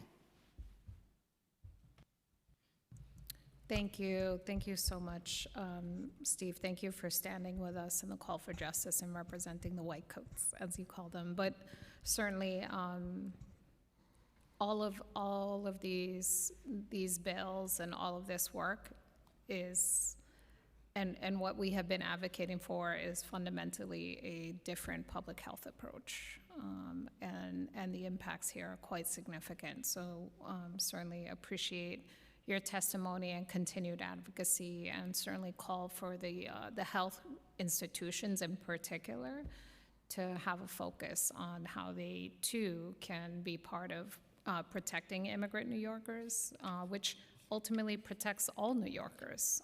Because when one of us is safe, we're safe as well. So thank you.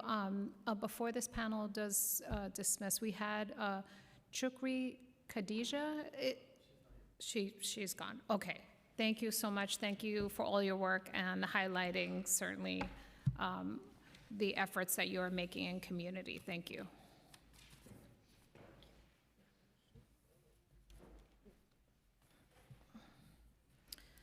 Next, we'll have Karen Adelman, Alejandra Melgor Che from The Door, Shraddha Jahi from The Door,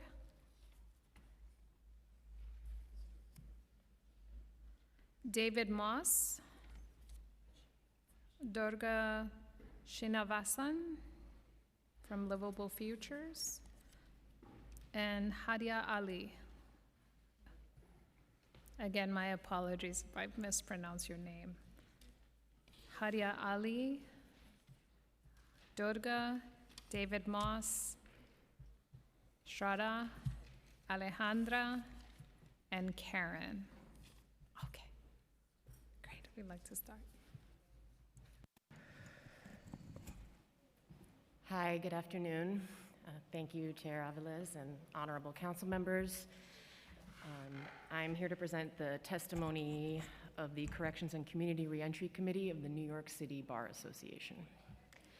My name is Karen Adelman, and I am co-chair of the City Bar's Corrections and Community Reentry Committee. Our committee has been deeply focused on the crisis at Rikers Island. We sponsored a CLE on the state of the Nunez matter and submitted an amicus brief regarding the remediation manager. Rikers Island remains a human rights catastrophe, and closing the jail on time in accordance with the law should be a top priority of this council and the incoming administration over the next 2 years. And this is why the City Bar supports Intro 1412. Intro 1412, of course, will not solve the problems on Rikers Island, but it will stop one specific problem from getting worse.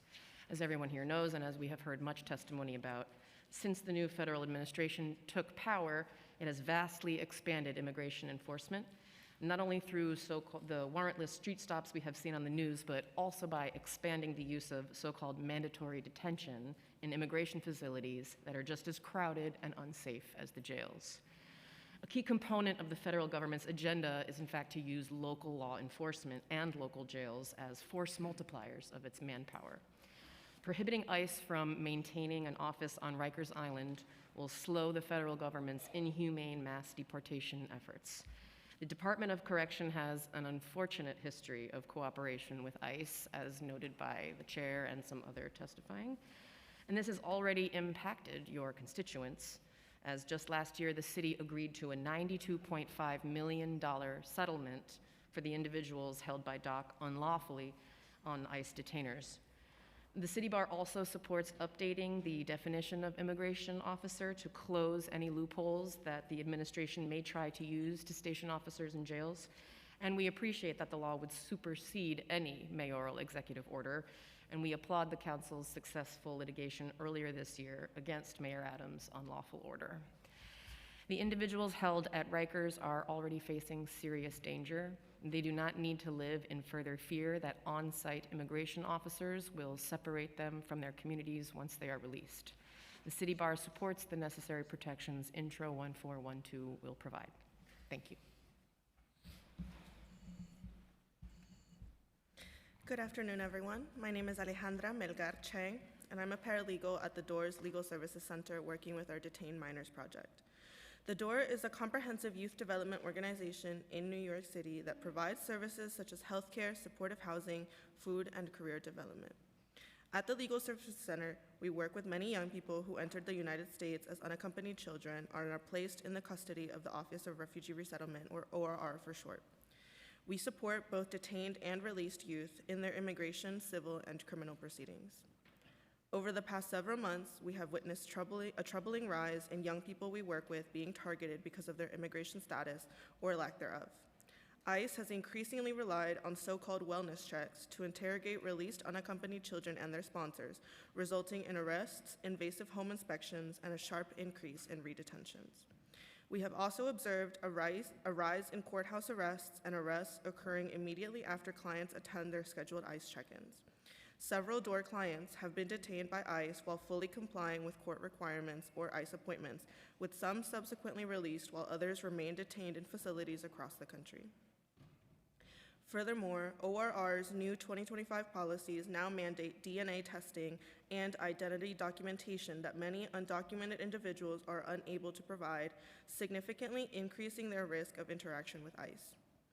These policy shifts have made it far more difficult for such sponsors to come forward, driving the average detention period from 35 days to 171 days.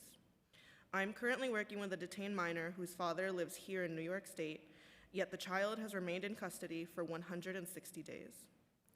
As fear of detention grows, children who would have been released to parents or close relatives are increasingly left without eligible sponsors and reclassified into distant relative or no sponsor categories, contributing to the rapidly escalating lengths of stay in ORR custody.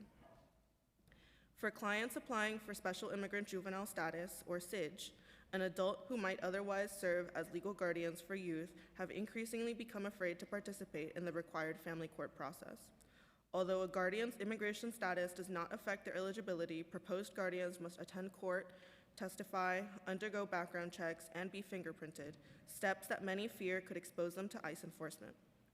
Recent months have seen more potential guardians withdraw from the process due to fear of being detained at court or having their fingerprints shared with immigration authorities, making it significantly harder for young people to pursue relief. A young person's family members and friends should not be put at risk because the young person is pursuing legal immigration relief. Similarly, a young person's opportunity to pursue immigration relief should not be jeopardized by the requirements of the very proceedings that would result in relief. We call on the city government to take immediate and urgent action to protect immigrant communities in New York and to take specific steps to attend to the needs of immigrant youth, who are often the most vulnerable and least resourced. Thank you.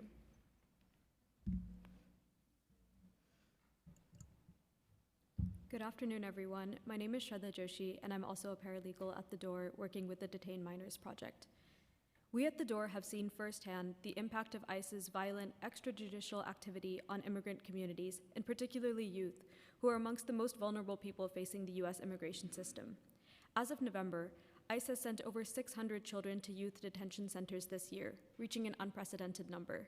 Some of these children are migrant youth who were separated from their families upon entry to the U.S., while others are children who were previously detained in ORR years ago, have been living in their communities for years, and were recently arrested and completely served their time after their arrest, and yet have still been picked up by ICE and sent to ORR detention. The detained youth that we serve in New York face isolation and unique challenges posed by escalated ICE presence. A former client of The Door who was aging out of the ORR system upon turning 18 reported significant difficulties and distress in detention as staff members did not speak his language, and his legal support team at The Door were the only people who could provide him with necessary resources about navigating potential ICE interactions despite rapidly changing information. During a recent Know Your Rights presentation for another detained Door client who was picked up by ICE in one of New York City's boroughs, we explained to him the importance of not opening the door to ICE agents. He asked us, "What happens if ICE breaks down your door?" That's what happened to us. That's what the young child told us. Immigrant children in particular are being subject to violence and separation from their loved ones due to the presence of ICE in their communities, compounded by the already grueling challenges of building a stable life and pursuing relief in the city. For members of The Door who have been released from detention, this fear does not subside. Last month, a member of The Door pursuing asylum relief mentioned that a therapist in a group home run by the city told him that he is on a removal list and that he should avoid going out for fear of ICE. While we were able to clarify this misinformation, the constant threat of detention and surveillance has been debilitating for the youth that we serve, impacting their willingness to attend school or to access necessary resources.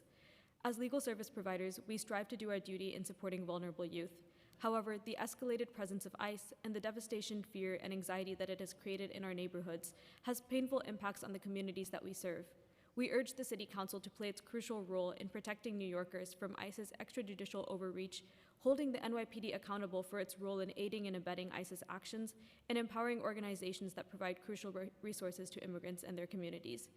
New York has long championed the status of a sanctuary city, and we call on the City Council to uphold and honor this legacy. Thank you so much. Good afternoon. My name is David Moss, appearing on behalf of the Legal Defense Fund. Thank you for this opportunity to testify. LDF is the nation's first and foremost civil rights law organization. We've done significant work to challenge discriminatory law enforcement conduct in New York and around the country, and we fought for the rights of Black immigrants, for example, by challenging the Trump administration's rescission of TPS for Haitian nationals in 2018. Our work on policing and immigration leads us to conclude that Intro 214, the New York City Trust Act, is a critical tool for upholding the rights of immigrant New Yorkers, and we urge the Council to pass this important bill. This year, ICE agents have been tearing families apart in the hallways of courthouses. They've marched down Canal Street with rifles and an armored vehicle to arrest Black and brown street vendors. They're pulling people out of cars in Washington Heights, in addition to many of the other abuses that people have been testifying about today. It is imperative that the Council take every measure available to protect New Yorkers from these abuses. While the city does provide some protection through local laws meant to limit collaboration between local and federal authorities, city officials haven't always complied with these rules. There are examples of violations, again, as we've been hearing about all day. And right now, there's no recourse for people who are harmed. That means there's no real accountability, there's no real justice, and the city has less incentive to actually follow the law. The NYC Trust Act is necessary to enforce these rights and to protect New Yorkers who are most at risk from the abuses, particularly now under this administration. While we're on this issue of harmful collaboration between local and federal authorities, I will also repeat our call for the City Council to eliminate the NYPD gang database. I know this bill is not on the docket today, but the connections to this issue are clear. The database is a glaring civil rights injustice with thousands of Black and Latino New Yorkers baselessly tagged for aggressive policing because of where they live and the color of their skin. Most people in the database have no prior felonies and nothing to do with gun violence. But still, ICE uses unreliable, racially charged local gang databases to carry out its arrest and deportations. In Chicago, ICE took hundreds of names from the local gang database there to try to arrest people at airports and border crossings. In DC and Boston, ICE has used local gang databases to arrest children. Kilmar Abrego Garcia was shipped to a notorious prison in El Salvador in part because of an unreliable entry in a local gang database. There are many reasons to abolish the NYPD gang database, and the role that it can play in facilitating inhumane deportations and arrests is an important one. And it speaks directly to the possible harms of local collaboration with federal immigration authorities. Thank you.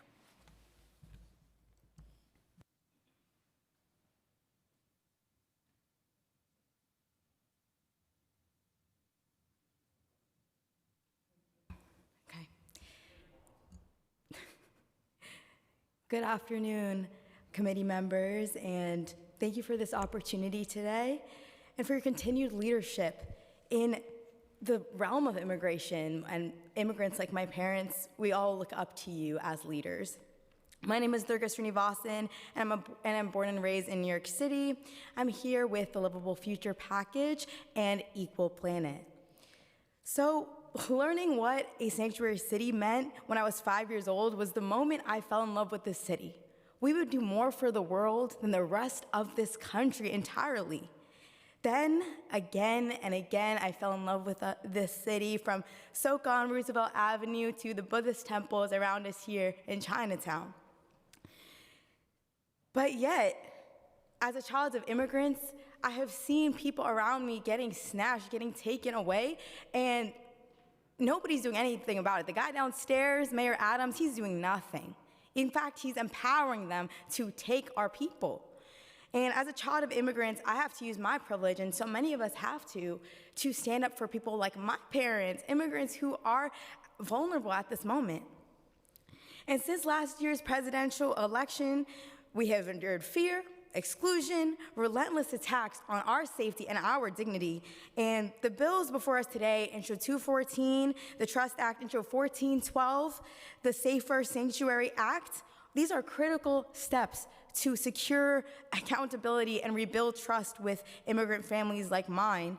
And these acts will give us something that we currently lack, which is a real remedy to what these city agencies such as NYPD, DOC, or DOP have done to violate our sanctuary city laws. Too often we're experiencing this unlawful sharing of information or just cooperation with ICE by our own city that's supposed to serve us. So, Intro 1412, introduced by Councilmember Tiff Caban, is equally necessary with the Trust Act because after Mayor Adams' Executive Order 50 last year, which was an attempt to open the door for ICE's return to Rikers, we saw just how fragile our sanctuary framework can be and is.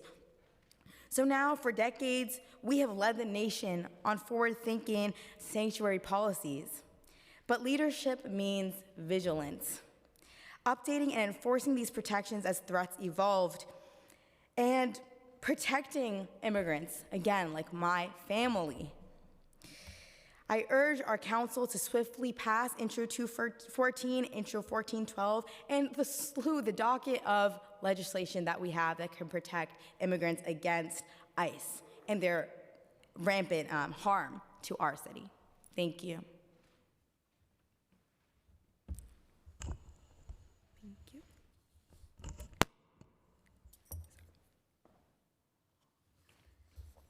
Good afternoon, Chair Aviles and council members. My name is Hadia Ali, and I'm a youth organizer with the Yaya Network. I live and go to school in District 45, a district filled with South Asian, Caribbean, and Hispanic communities who live in the shadow of ICE every day. Less than a year into the Trump administration, the violence we're witnessing has only escalated. ICE is terrorizing our neighborhoods, and instead of doing their jobs and protecting the people of the city, too many agencies have chosen to stand behind them. ICE has tased, maced, shot at, and kidnapped New Yorkers off the streets. They've stormed our neighborhoods, stalked subway stations, and waited outside schools, shelters, hospitals, and even Federal Plaza, places that should be protected in any city that calls itself a sanctuary. And instead of stopping them, or at the very least, protecting New Yorkers, the NYPD has chosen to stand with them. Last weekend, we watched officers protect ICE agents and attack New Yorkers who were forming human barricades to defend their neighbors. It is absurd that the NYPD fails to protect the very people it is sworn to serve, and in doing so, actively puts hundreds of New Yorkers in harm's way. At the same time, the Department of Corrections has been quietly feeding ICE information, funneling people from Rikers into ICE custody in clear violation of our sanctuary city laws. ACS has also been reported sharing private information with ICE, putting young people of color and their families directly at risk.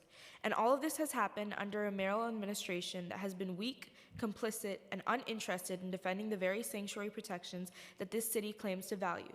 Mayor Adams even attempted to bring ICE back onto Rikers Island a decade after community organizing forced them out, exploiting loopholes and twisting our laws to justify federal overreach. New York City prides itself on honoring its long history of diversity, celebrating the languages, foods, and cultures that make this city unlike anywhere else. But that pride means nothing when we fail to protect the same immigrant communities, especially when the laws meant to protect them already exist but are not enforced. That is why it is essential for Intro 214, the NYC Trust Act, to be passed in this budget cycle. This bill would create a private right of action giving New Yorkers the legal power to hold NYPD, the Department of Corrections, ACS, and every city agency accountable when they violate sanctuary law. In my community in District 45, ICE has scared people off the streets, scared them to go to work, scared to pick up their children from school, scared to even attend their immigration hearings. For my own family, it's meant having to reevaluate our future, including my future in college. God forbid a loved one gets detained. No young person should ever have to think about their future through the lens of whether their family will be safe. And yet, for many of us, that's a reality we're forced to confront every day as we see our community members disappear. Passing the NYC Trust Act is essential to reducing that fear and protecting immigrant New Yorkers across the city. We deserve a city that protects the people who keep it running, a city that stands with the communities it claims to honor and doesn't abandon them. So I urge the council to pass the NYC Trust Act, take this burden off our communities, and finally enforce the protections New Yorkers are owed. Thank you. Thank you so much to this panel for raising a couple of additional but highly connected issues, particularly the gang database and how this database is not only used here to criminalize citizens and non-citizens alike, but also across the country. And it is definitely overdue time that we abolish that database. Also, I guess I just wanted to ask a point of clarification to Shraddha. In your testimony, you mentioned, was it a Department of Health employee that had told someone that they should just not go out in response to whatever erroneous information they had? So it was a therapist in a group home that is run by the city, and the young person we were working with was formerly at ORR and now is in a URM facility, which is for basically young people who have experienced a level of trauma. And in that group home setting, there was a visiting therapist, and we don't have contact with her, so I'm not exactly sure what her qualifications were, but I think that just illustrates the fact that this is such a general fear, and obviously while it is misinformation, at the same time, we can never really give those young people the assurance that they are safe when they go out, because that fear is still something that they have in the back of their heads, and it is very well founded as well. Yeah, no, you know, the mental health implications of certainly all this trauma that people are getting re-traumatized over, and just the fear in general is really quite significant. And I think, while I don't know this individual, and I hope they are not a New York City employee, it certainly does underscore the importance of an informed and compassionate group of professionals that are engaging with people, because that is not helpful. Do not go out is ridiculous. So if they are watching, they need to correct themselves and get some training. But thank you for the work that you're doing in your testimony today. Really appreciate it. Thank you. We're gonna call the next panel.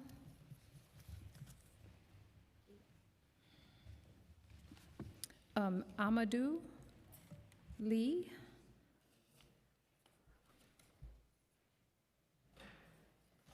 Michael Loeb, Cater Guerra, and Enrique. Enrique, I cannot read your last name.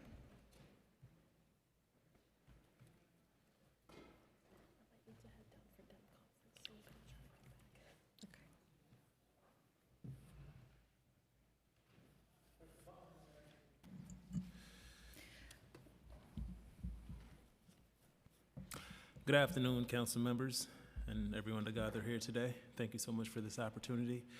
My name is Amadou Lee. I'm the founder of the Amadou Lee Foundation, an organization that serves New York's largest West African immigrant population, reaching thousands of families across New York City and over 15 states.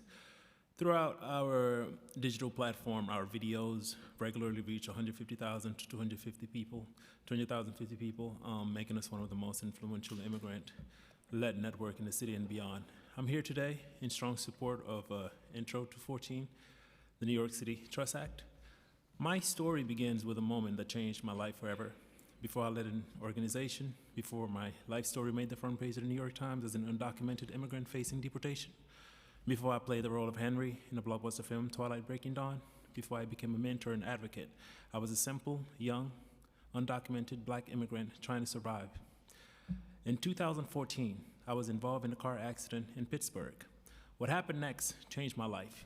The police officer who responded to the scene saw clearly what had happened. He knew that the white truck driver was at fault. He knew that if the report were written truthfully, it would reflect that. But instead of documenting the truth, instead of ensuring safety and accountability, he made a decision that haunts me to this day. He called ICE. Not because I was a threat, not because I committed a crime. He called ICE because in his mind, handing me over was the easiest way to resolve the situation and protect the other driver. I will never forget what it felt like to be handcuffed after a car accident, to be treated as disposable, to be handed over to immigration officers because of someone else's wrongdoing. That experience taught me something I have never forgotten. When the wrong person makes the wrong decision, an immigrant's life can be shattered in an instant. And that must never happen in New York City. My voice reaches hundreds of thousands, and I used it to tell immigrants that come to New York. New York was safe. Before the 2024 election, as anti-immigrant rhetoric swept the country, I made video after video urging immigrant families, if you're scared, come to New York. This city will protect you. Those videos went viral, reaching more than 200,000 views. People trusted us. They trusted me. They trusted this city. But in recent months, when families sees NYPD or city agencies share information with ICE, seal records shared illegally, deportations after charges were dismissed, my community comes to me and asks, Amadou, is New York still safe? When? Were we lied to? Did the city betray us? And I no longer have the answers. The Canal Street raid made the truth impossible to ignore. What we witnessed last week on Canal Street was undeniable. In a matter of seconds, NYPD officers were on the scene protecting ICE, supporting ICE, and enabling ICE. If you ask me, was that a joint operation? I'll say yes. There's something else I would like to point out on record. On September 22nd, during the second ICE raid, NYPD were present from the early morning until 11 a.m. Immediately after they left, ICE arrived and arrested a street vendor named Abdul Tal. I spoke with Mr. Tal every single day since his arrest. My organization filed a habeas petition for him and helped him secure an attorney, but something about that morning was disturbing. They knew exactly where Mr. Tal was. Before ICE arrived, there was an undercover car positioned behind him, not ICE. ICE showed up only afterward to take him away. Later, when the New York Post reported on the case, ICE claimed that NYPD had arrested him on October 11th. This is not an isolated incident. This is a pattern that mirrors what happened to me years ago. Plus, I believe we need to find a solution for Canal Street vendors. While it is important to push back against raids and ICE collaboration, we also need to help these vendors find sustainable alternatives. I recently heard Tom Homan on Fox News stating that ICE will be back in Canal Street, but guess what? The vendors are already back because they need work to survive. If resistance continues without offering a real alternative, we will risk having further ICE deployment in New York City, or even worse, the National Guards. We must create a pathway of vulnerability and ensure that these New Yorkers have options that protect their safety and livelihood.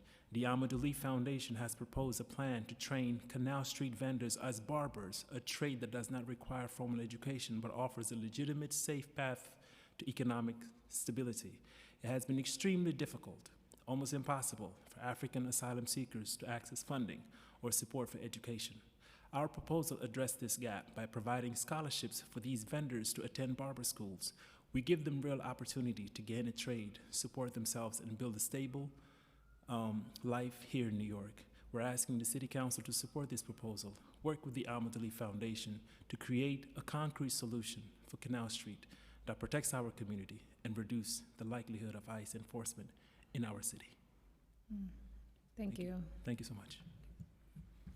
Hello, my name is Michael Loeb. I'm here from Brooklyn, from JFRED, Jews for Racial and Economic Justice, and as someone who regularly does accompaniments to asylum hearings and tries to provide support for folks in detention.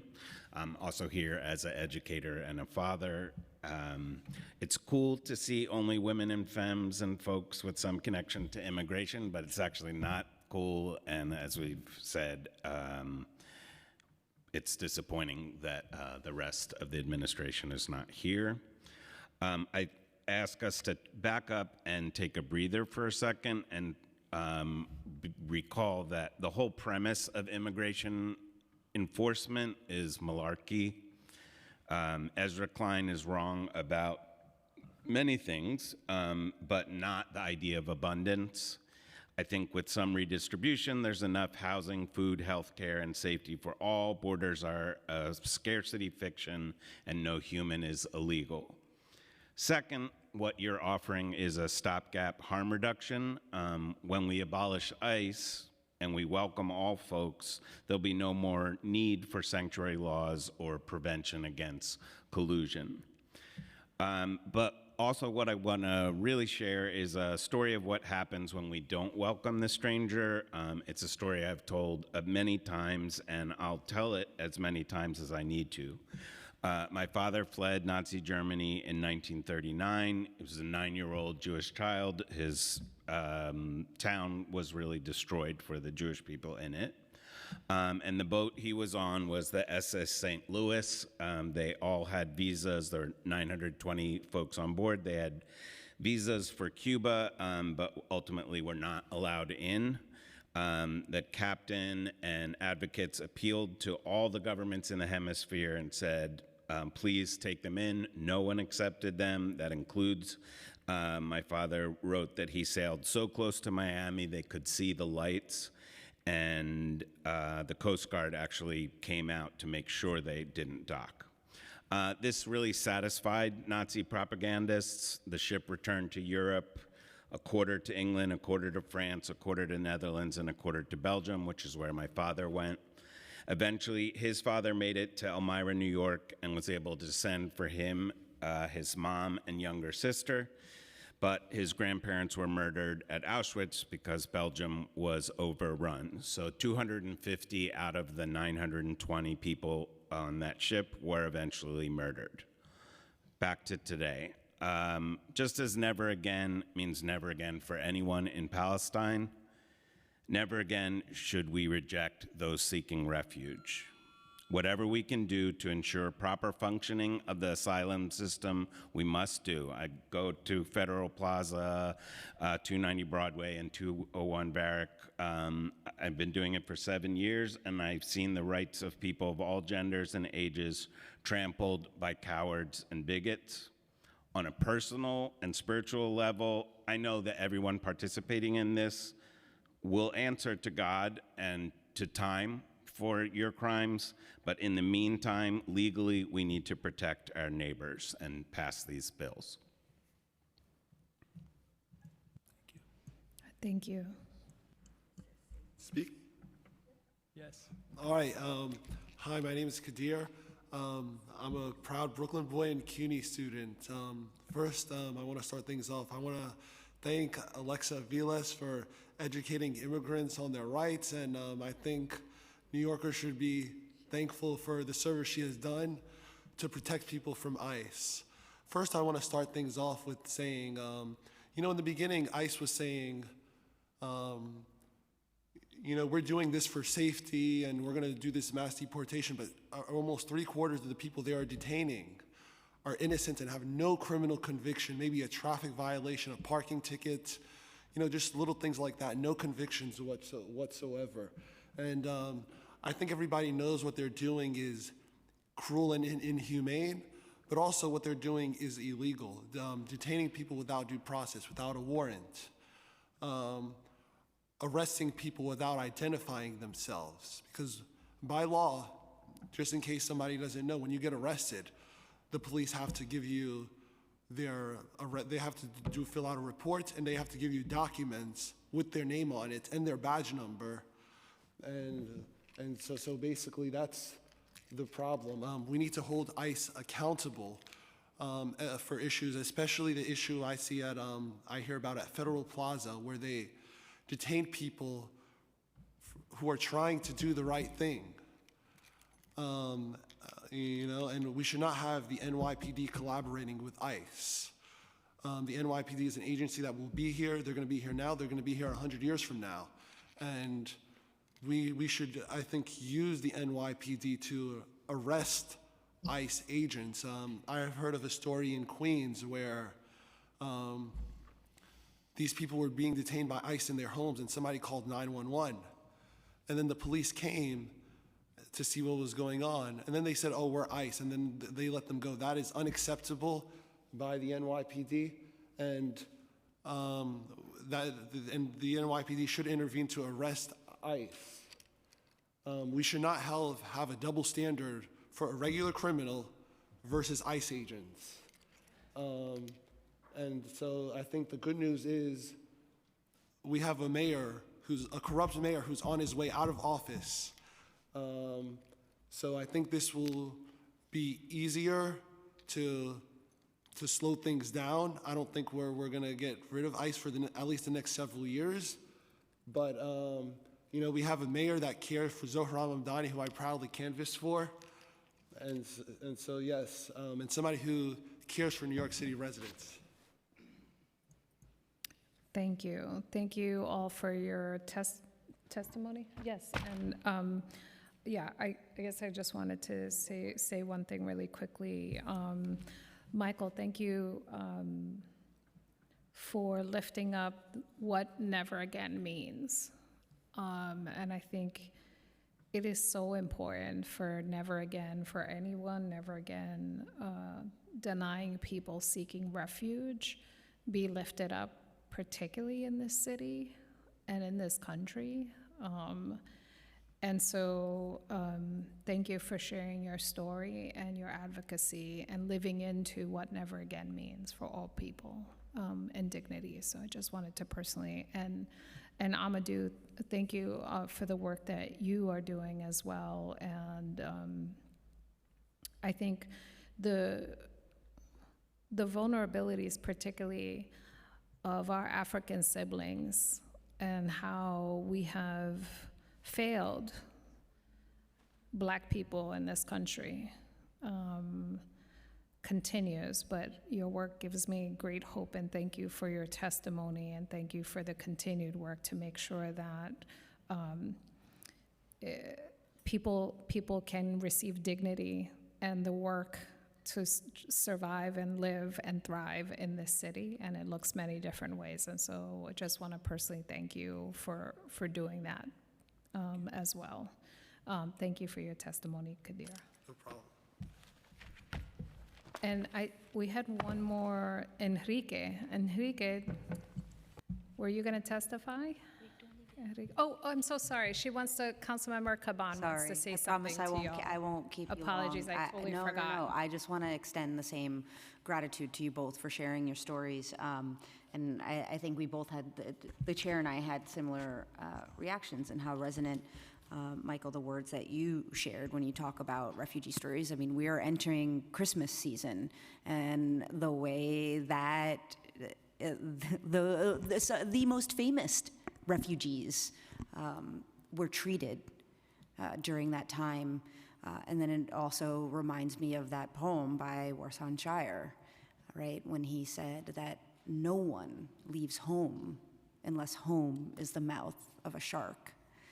And just keeping that in mind when we encounter folks who make the heart-wrenching, dangerous decision to leave everything to come here, and the welcome that they deserve rather than the violence that they are being confronted with. So thank you again for grounding us in those stories and those values. Thank you. Great, so we have one more in-person panel before we turn it over to the Zoom panelists. Next, we have Raul Rivera.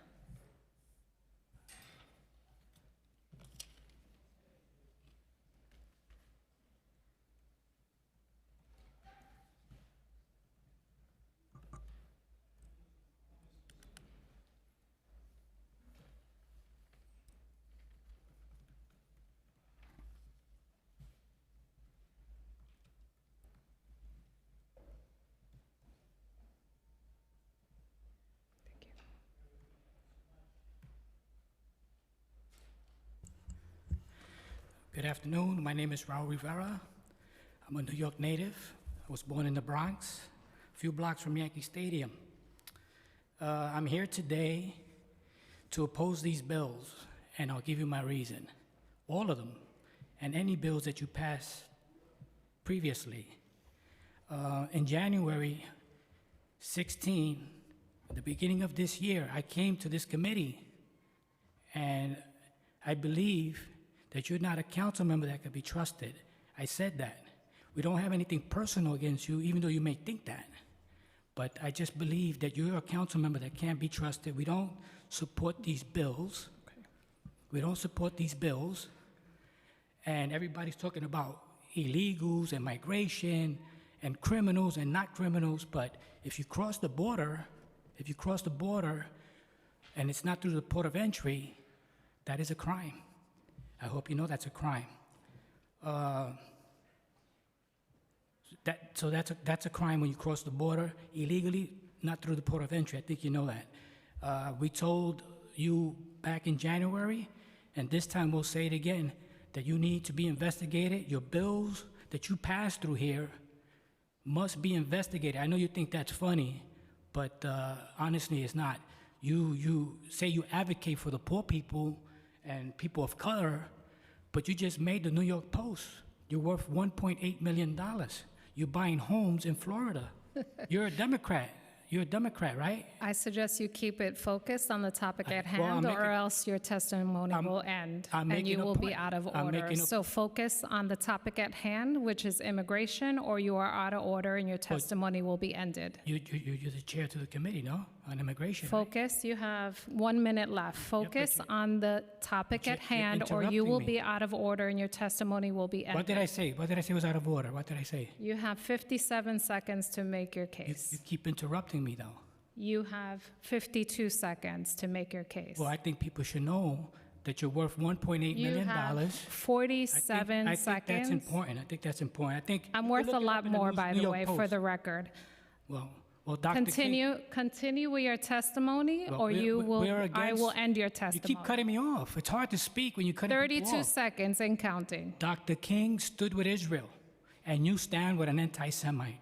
God bless Donald Trump. Again, and sir. Zohran Mamdani is an Out of order. anti-Semite.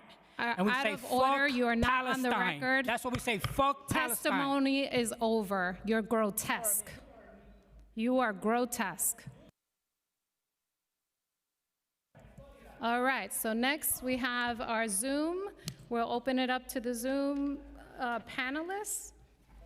So after in a final, whoops, here we go. So all folks on Zoom, we will call your name and feel free to unmute yourself. Order in the chamber, if you cannot be quiet, you will be removed. Order in the chamber, I suggest you get removed.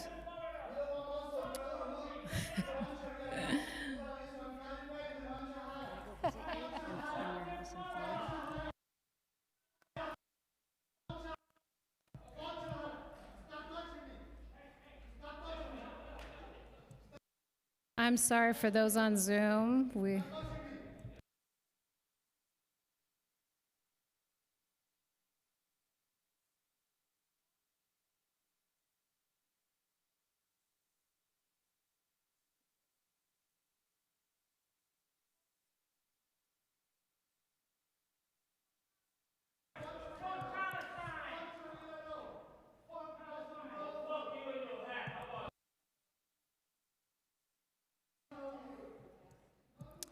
So, okay, for those of us in the chamber, unfortunately, I apologize to everyone who had to listen to the despicable words of a despicable human. Moving on to those who have patiently waited on Zoom. First, we're going to call Andrew Walsh, followed by Rex Chen. Andrew, feel free to unmute yourself. Hi, good afternoon. Thank you for the opportunity to testify today before the Committee on Immigration. My name is Andrew Walsh. I am the managing attorney for the Detained program at Kids in Need of Defense in the New York office. I would like to thank the council members for putting forth these critical proposals, and to all the witnesses and community members for the really impactful and powerful testimony that was given today. I think a lot of what I wanted to say has been said very eloquently by numerous other testifiers already, so I'll just provide a brief statement of support, particularly for Introduction 1268, as well as for the proposals to demand accountability on all city agencies who would collude with and or share information with ICE.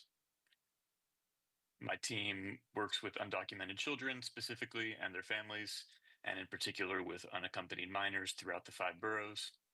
And in the past year, we have observed a notable trend of families who are afraid to go out in public, and specifically when it comes to entering government buildings, whether that be federal, state, or local.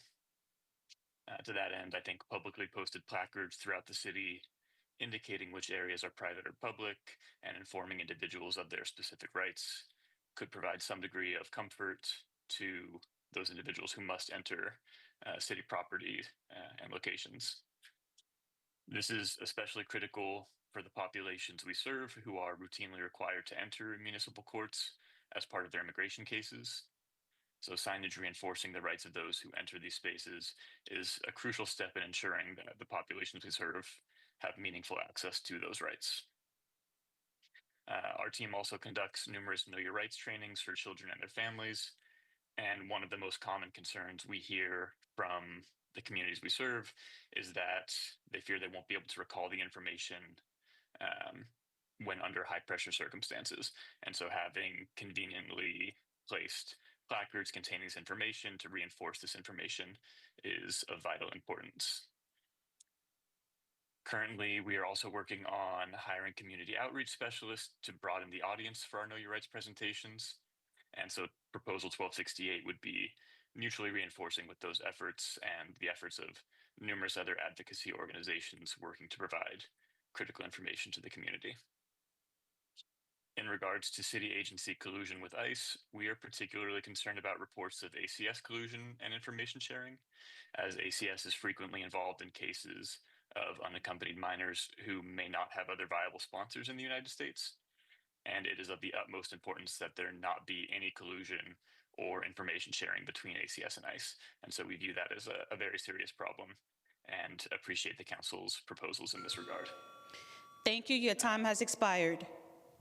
Thank you. Thank you. Next, we'll have Rex Chen, please. You may begin. Good afternoon. Good afternoon. My name is Rex Chen, he, him pronouns. I'm the Supervising Counsel for Immigrant Rights at Latino Justice PearlDeaf. We're a civil rights nonprofit headquartered in New York City. We pursue law reform, litigation, and advocacy to defend Latinx immigrants' civil and constitutional rights. In November, we won a $112 million federal court jury verdict against the Suffolk County sheriffs for illegally holding people in local jail custody based solely on ICE detainer requests. This civil rights legal action held Suffolk County accountable for violating people's constitutional rights at the behest of federal immigration officials. It addressed the harm they caused by detaining people illegally. It sent a strong message to other counties considering cooperating with ICE, and it helped bring a small measure of justice and compensation to 674 people who were illegally detained in jail for hours or for days. Latino Justice strongly supports the New York City Trust Act, which will create a legal mechanism for people harmed by illegal local police cooperation with ICE to bring legal action. Our lawsuit against Suffolk County shows how important it is to create a way to address the harm of illegal cooperation with ICE.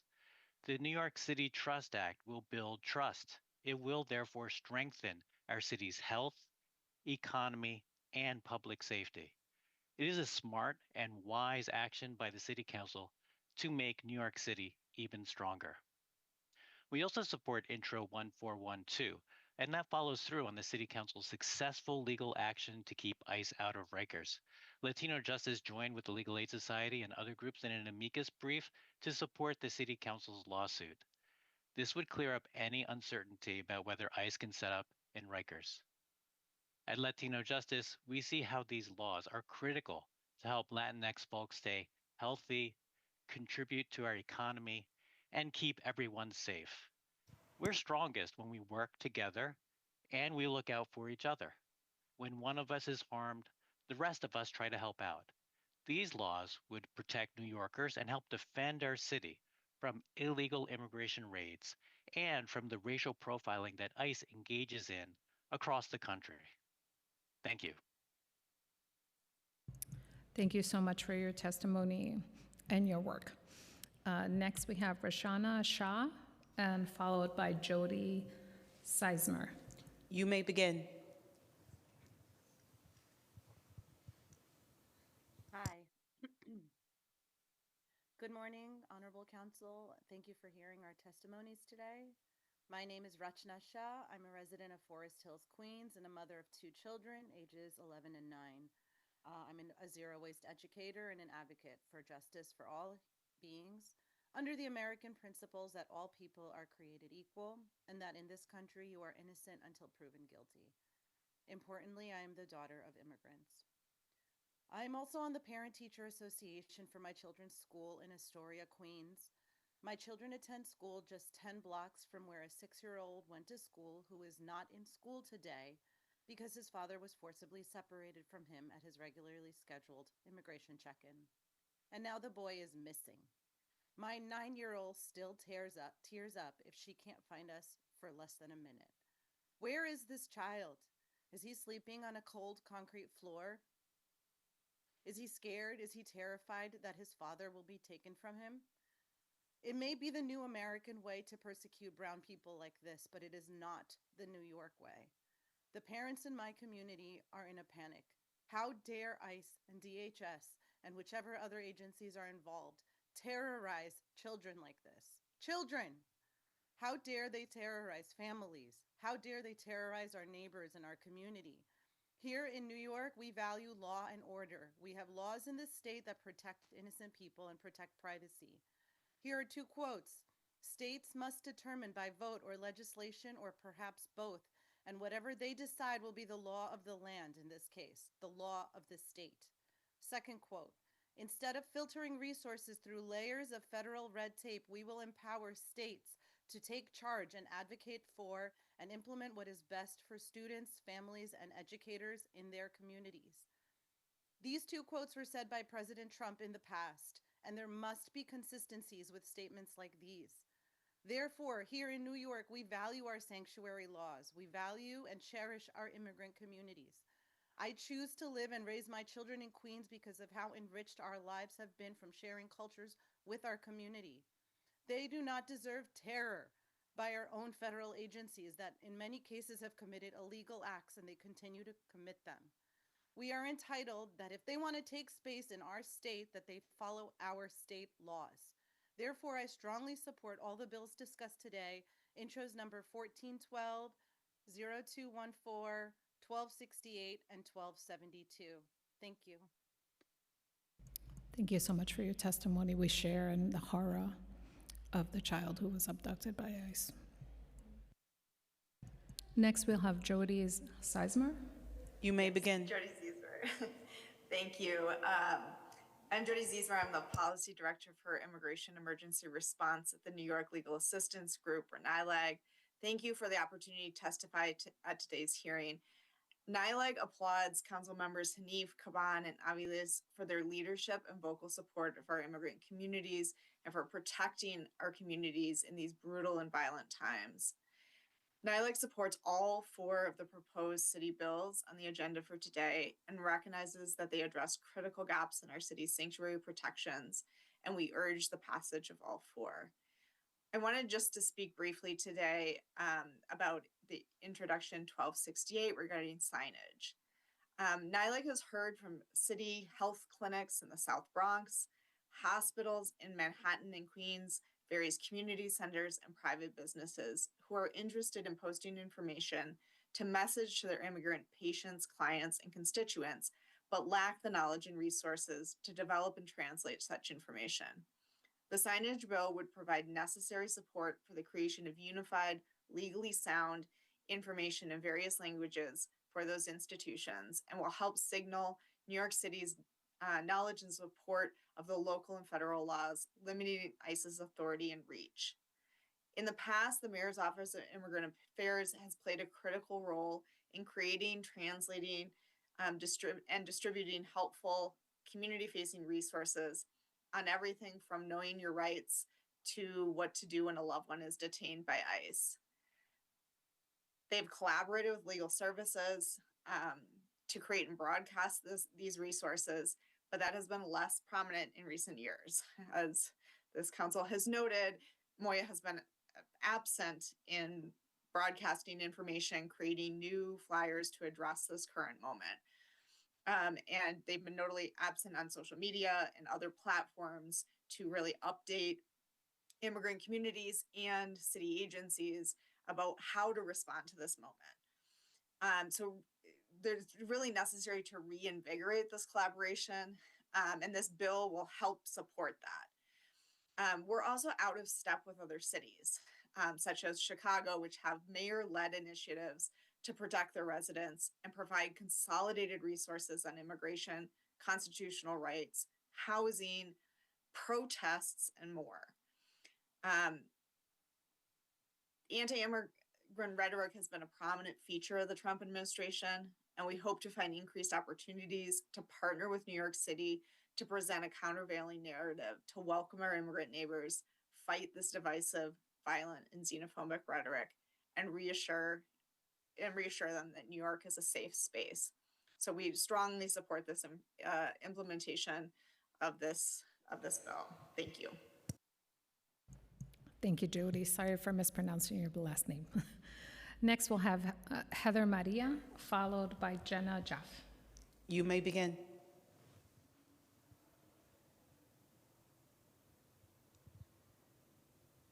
Hi, everyone. Thank you for this opportunity.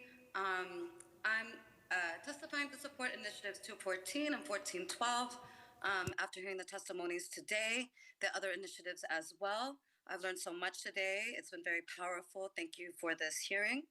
I'm an individual of mixed descent, Mexican, Hungarian, Scots-Irish, all immigrants, and an educator in New York City Public Schools for 20 years. Thank you also for pronouncing my name correctly. I participate in Court Watch for immigration cases at places like Federal Plaza, and the fear and terror I've witnessed as community members follow the law to show up for court, only to be terrorized with the possibilities and realities of being abducted is reprehensible. Families with little children, it is gut-wrenching. Knowing that ICE is showing up at New York City public schools, it's disgusting and devastating, of course, anywhere else in New York City or the rest of the country.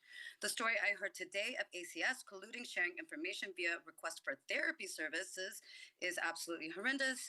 Thank you, mil gracias to council members Caban and Hanif and Aviles. I'll stop there. I sent in a written testimony as well. Thank you, everyone, for your work. Thank you for your testimony. Next, we will have Jenna, followed by Christopher Leon Johnson. You may begin. Hi, my name is Jenna Jaffe. I'm a resident of Brooklyn, New York. And for the past 10 years, I've been an immigration caseworker for a member of Congress, but I'm here today in my personal capacity to testify in support of the New York City Trust Act. That's why I came today, but I'm in support of all of the bills that are being discussed today. And rather than repeat some of the information that's already been shared, I'm really here today to share what I know from my experience about what the U.S. government does to people it considers unlawfully present. I've spent many, many hours, many days waiting outside of 26 Federal Plaza, hoping and praying that I don't have to call someone's spouse or children and give them the worst news of their life with no explanation, no records that will ever see the light of day, and no warrants. I know multiple immigration attorneys who have been threatened with arrest just for asking to see warrants when their clients are being detained by ICE. Under the first Trump administration, Homeland Security Investigations, which is a sub-office of ICE that is theoretically responsible for thwarting complex, organized criminal activity. It also relies almost entirely on information passed through state and local law enforcement. HSI had undercover agents patronizing migrant sex workers that ICE itself had identified as victims of a trafficking ring. This happened multiple times with leadership's knowledge and ultimately collapsed an entire 3-year investigation. ICE dropped every single charge they had filed rather than allow those agents to testify about their own conduct in court. That's our tax dollars at work.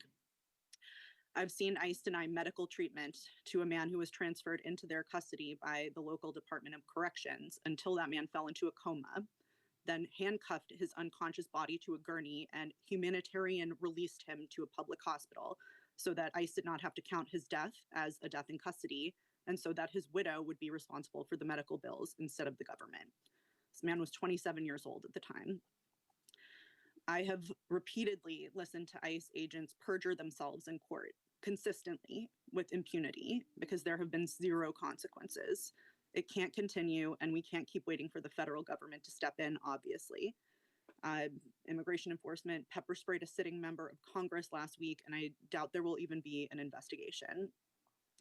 If anyone must take lead, if anywhere must be the first to impose material consequences for municipal officials who collaborate with ICE, it should be in New York City.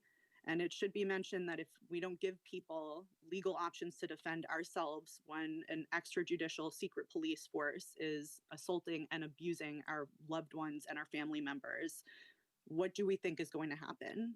Will the public simply roll over and watch? No. Violence begets more violence, and that violence is the fuel that ICE needs to survive.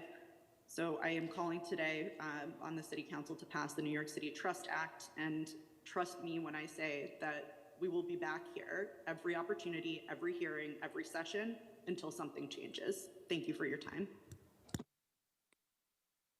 Thank you for your testimony.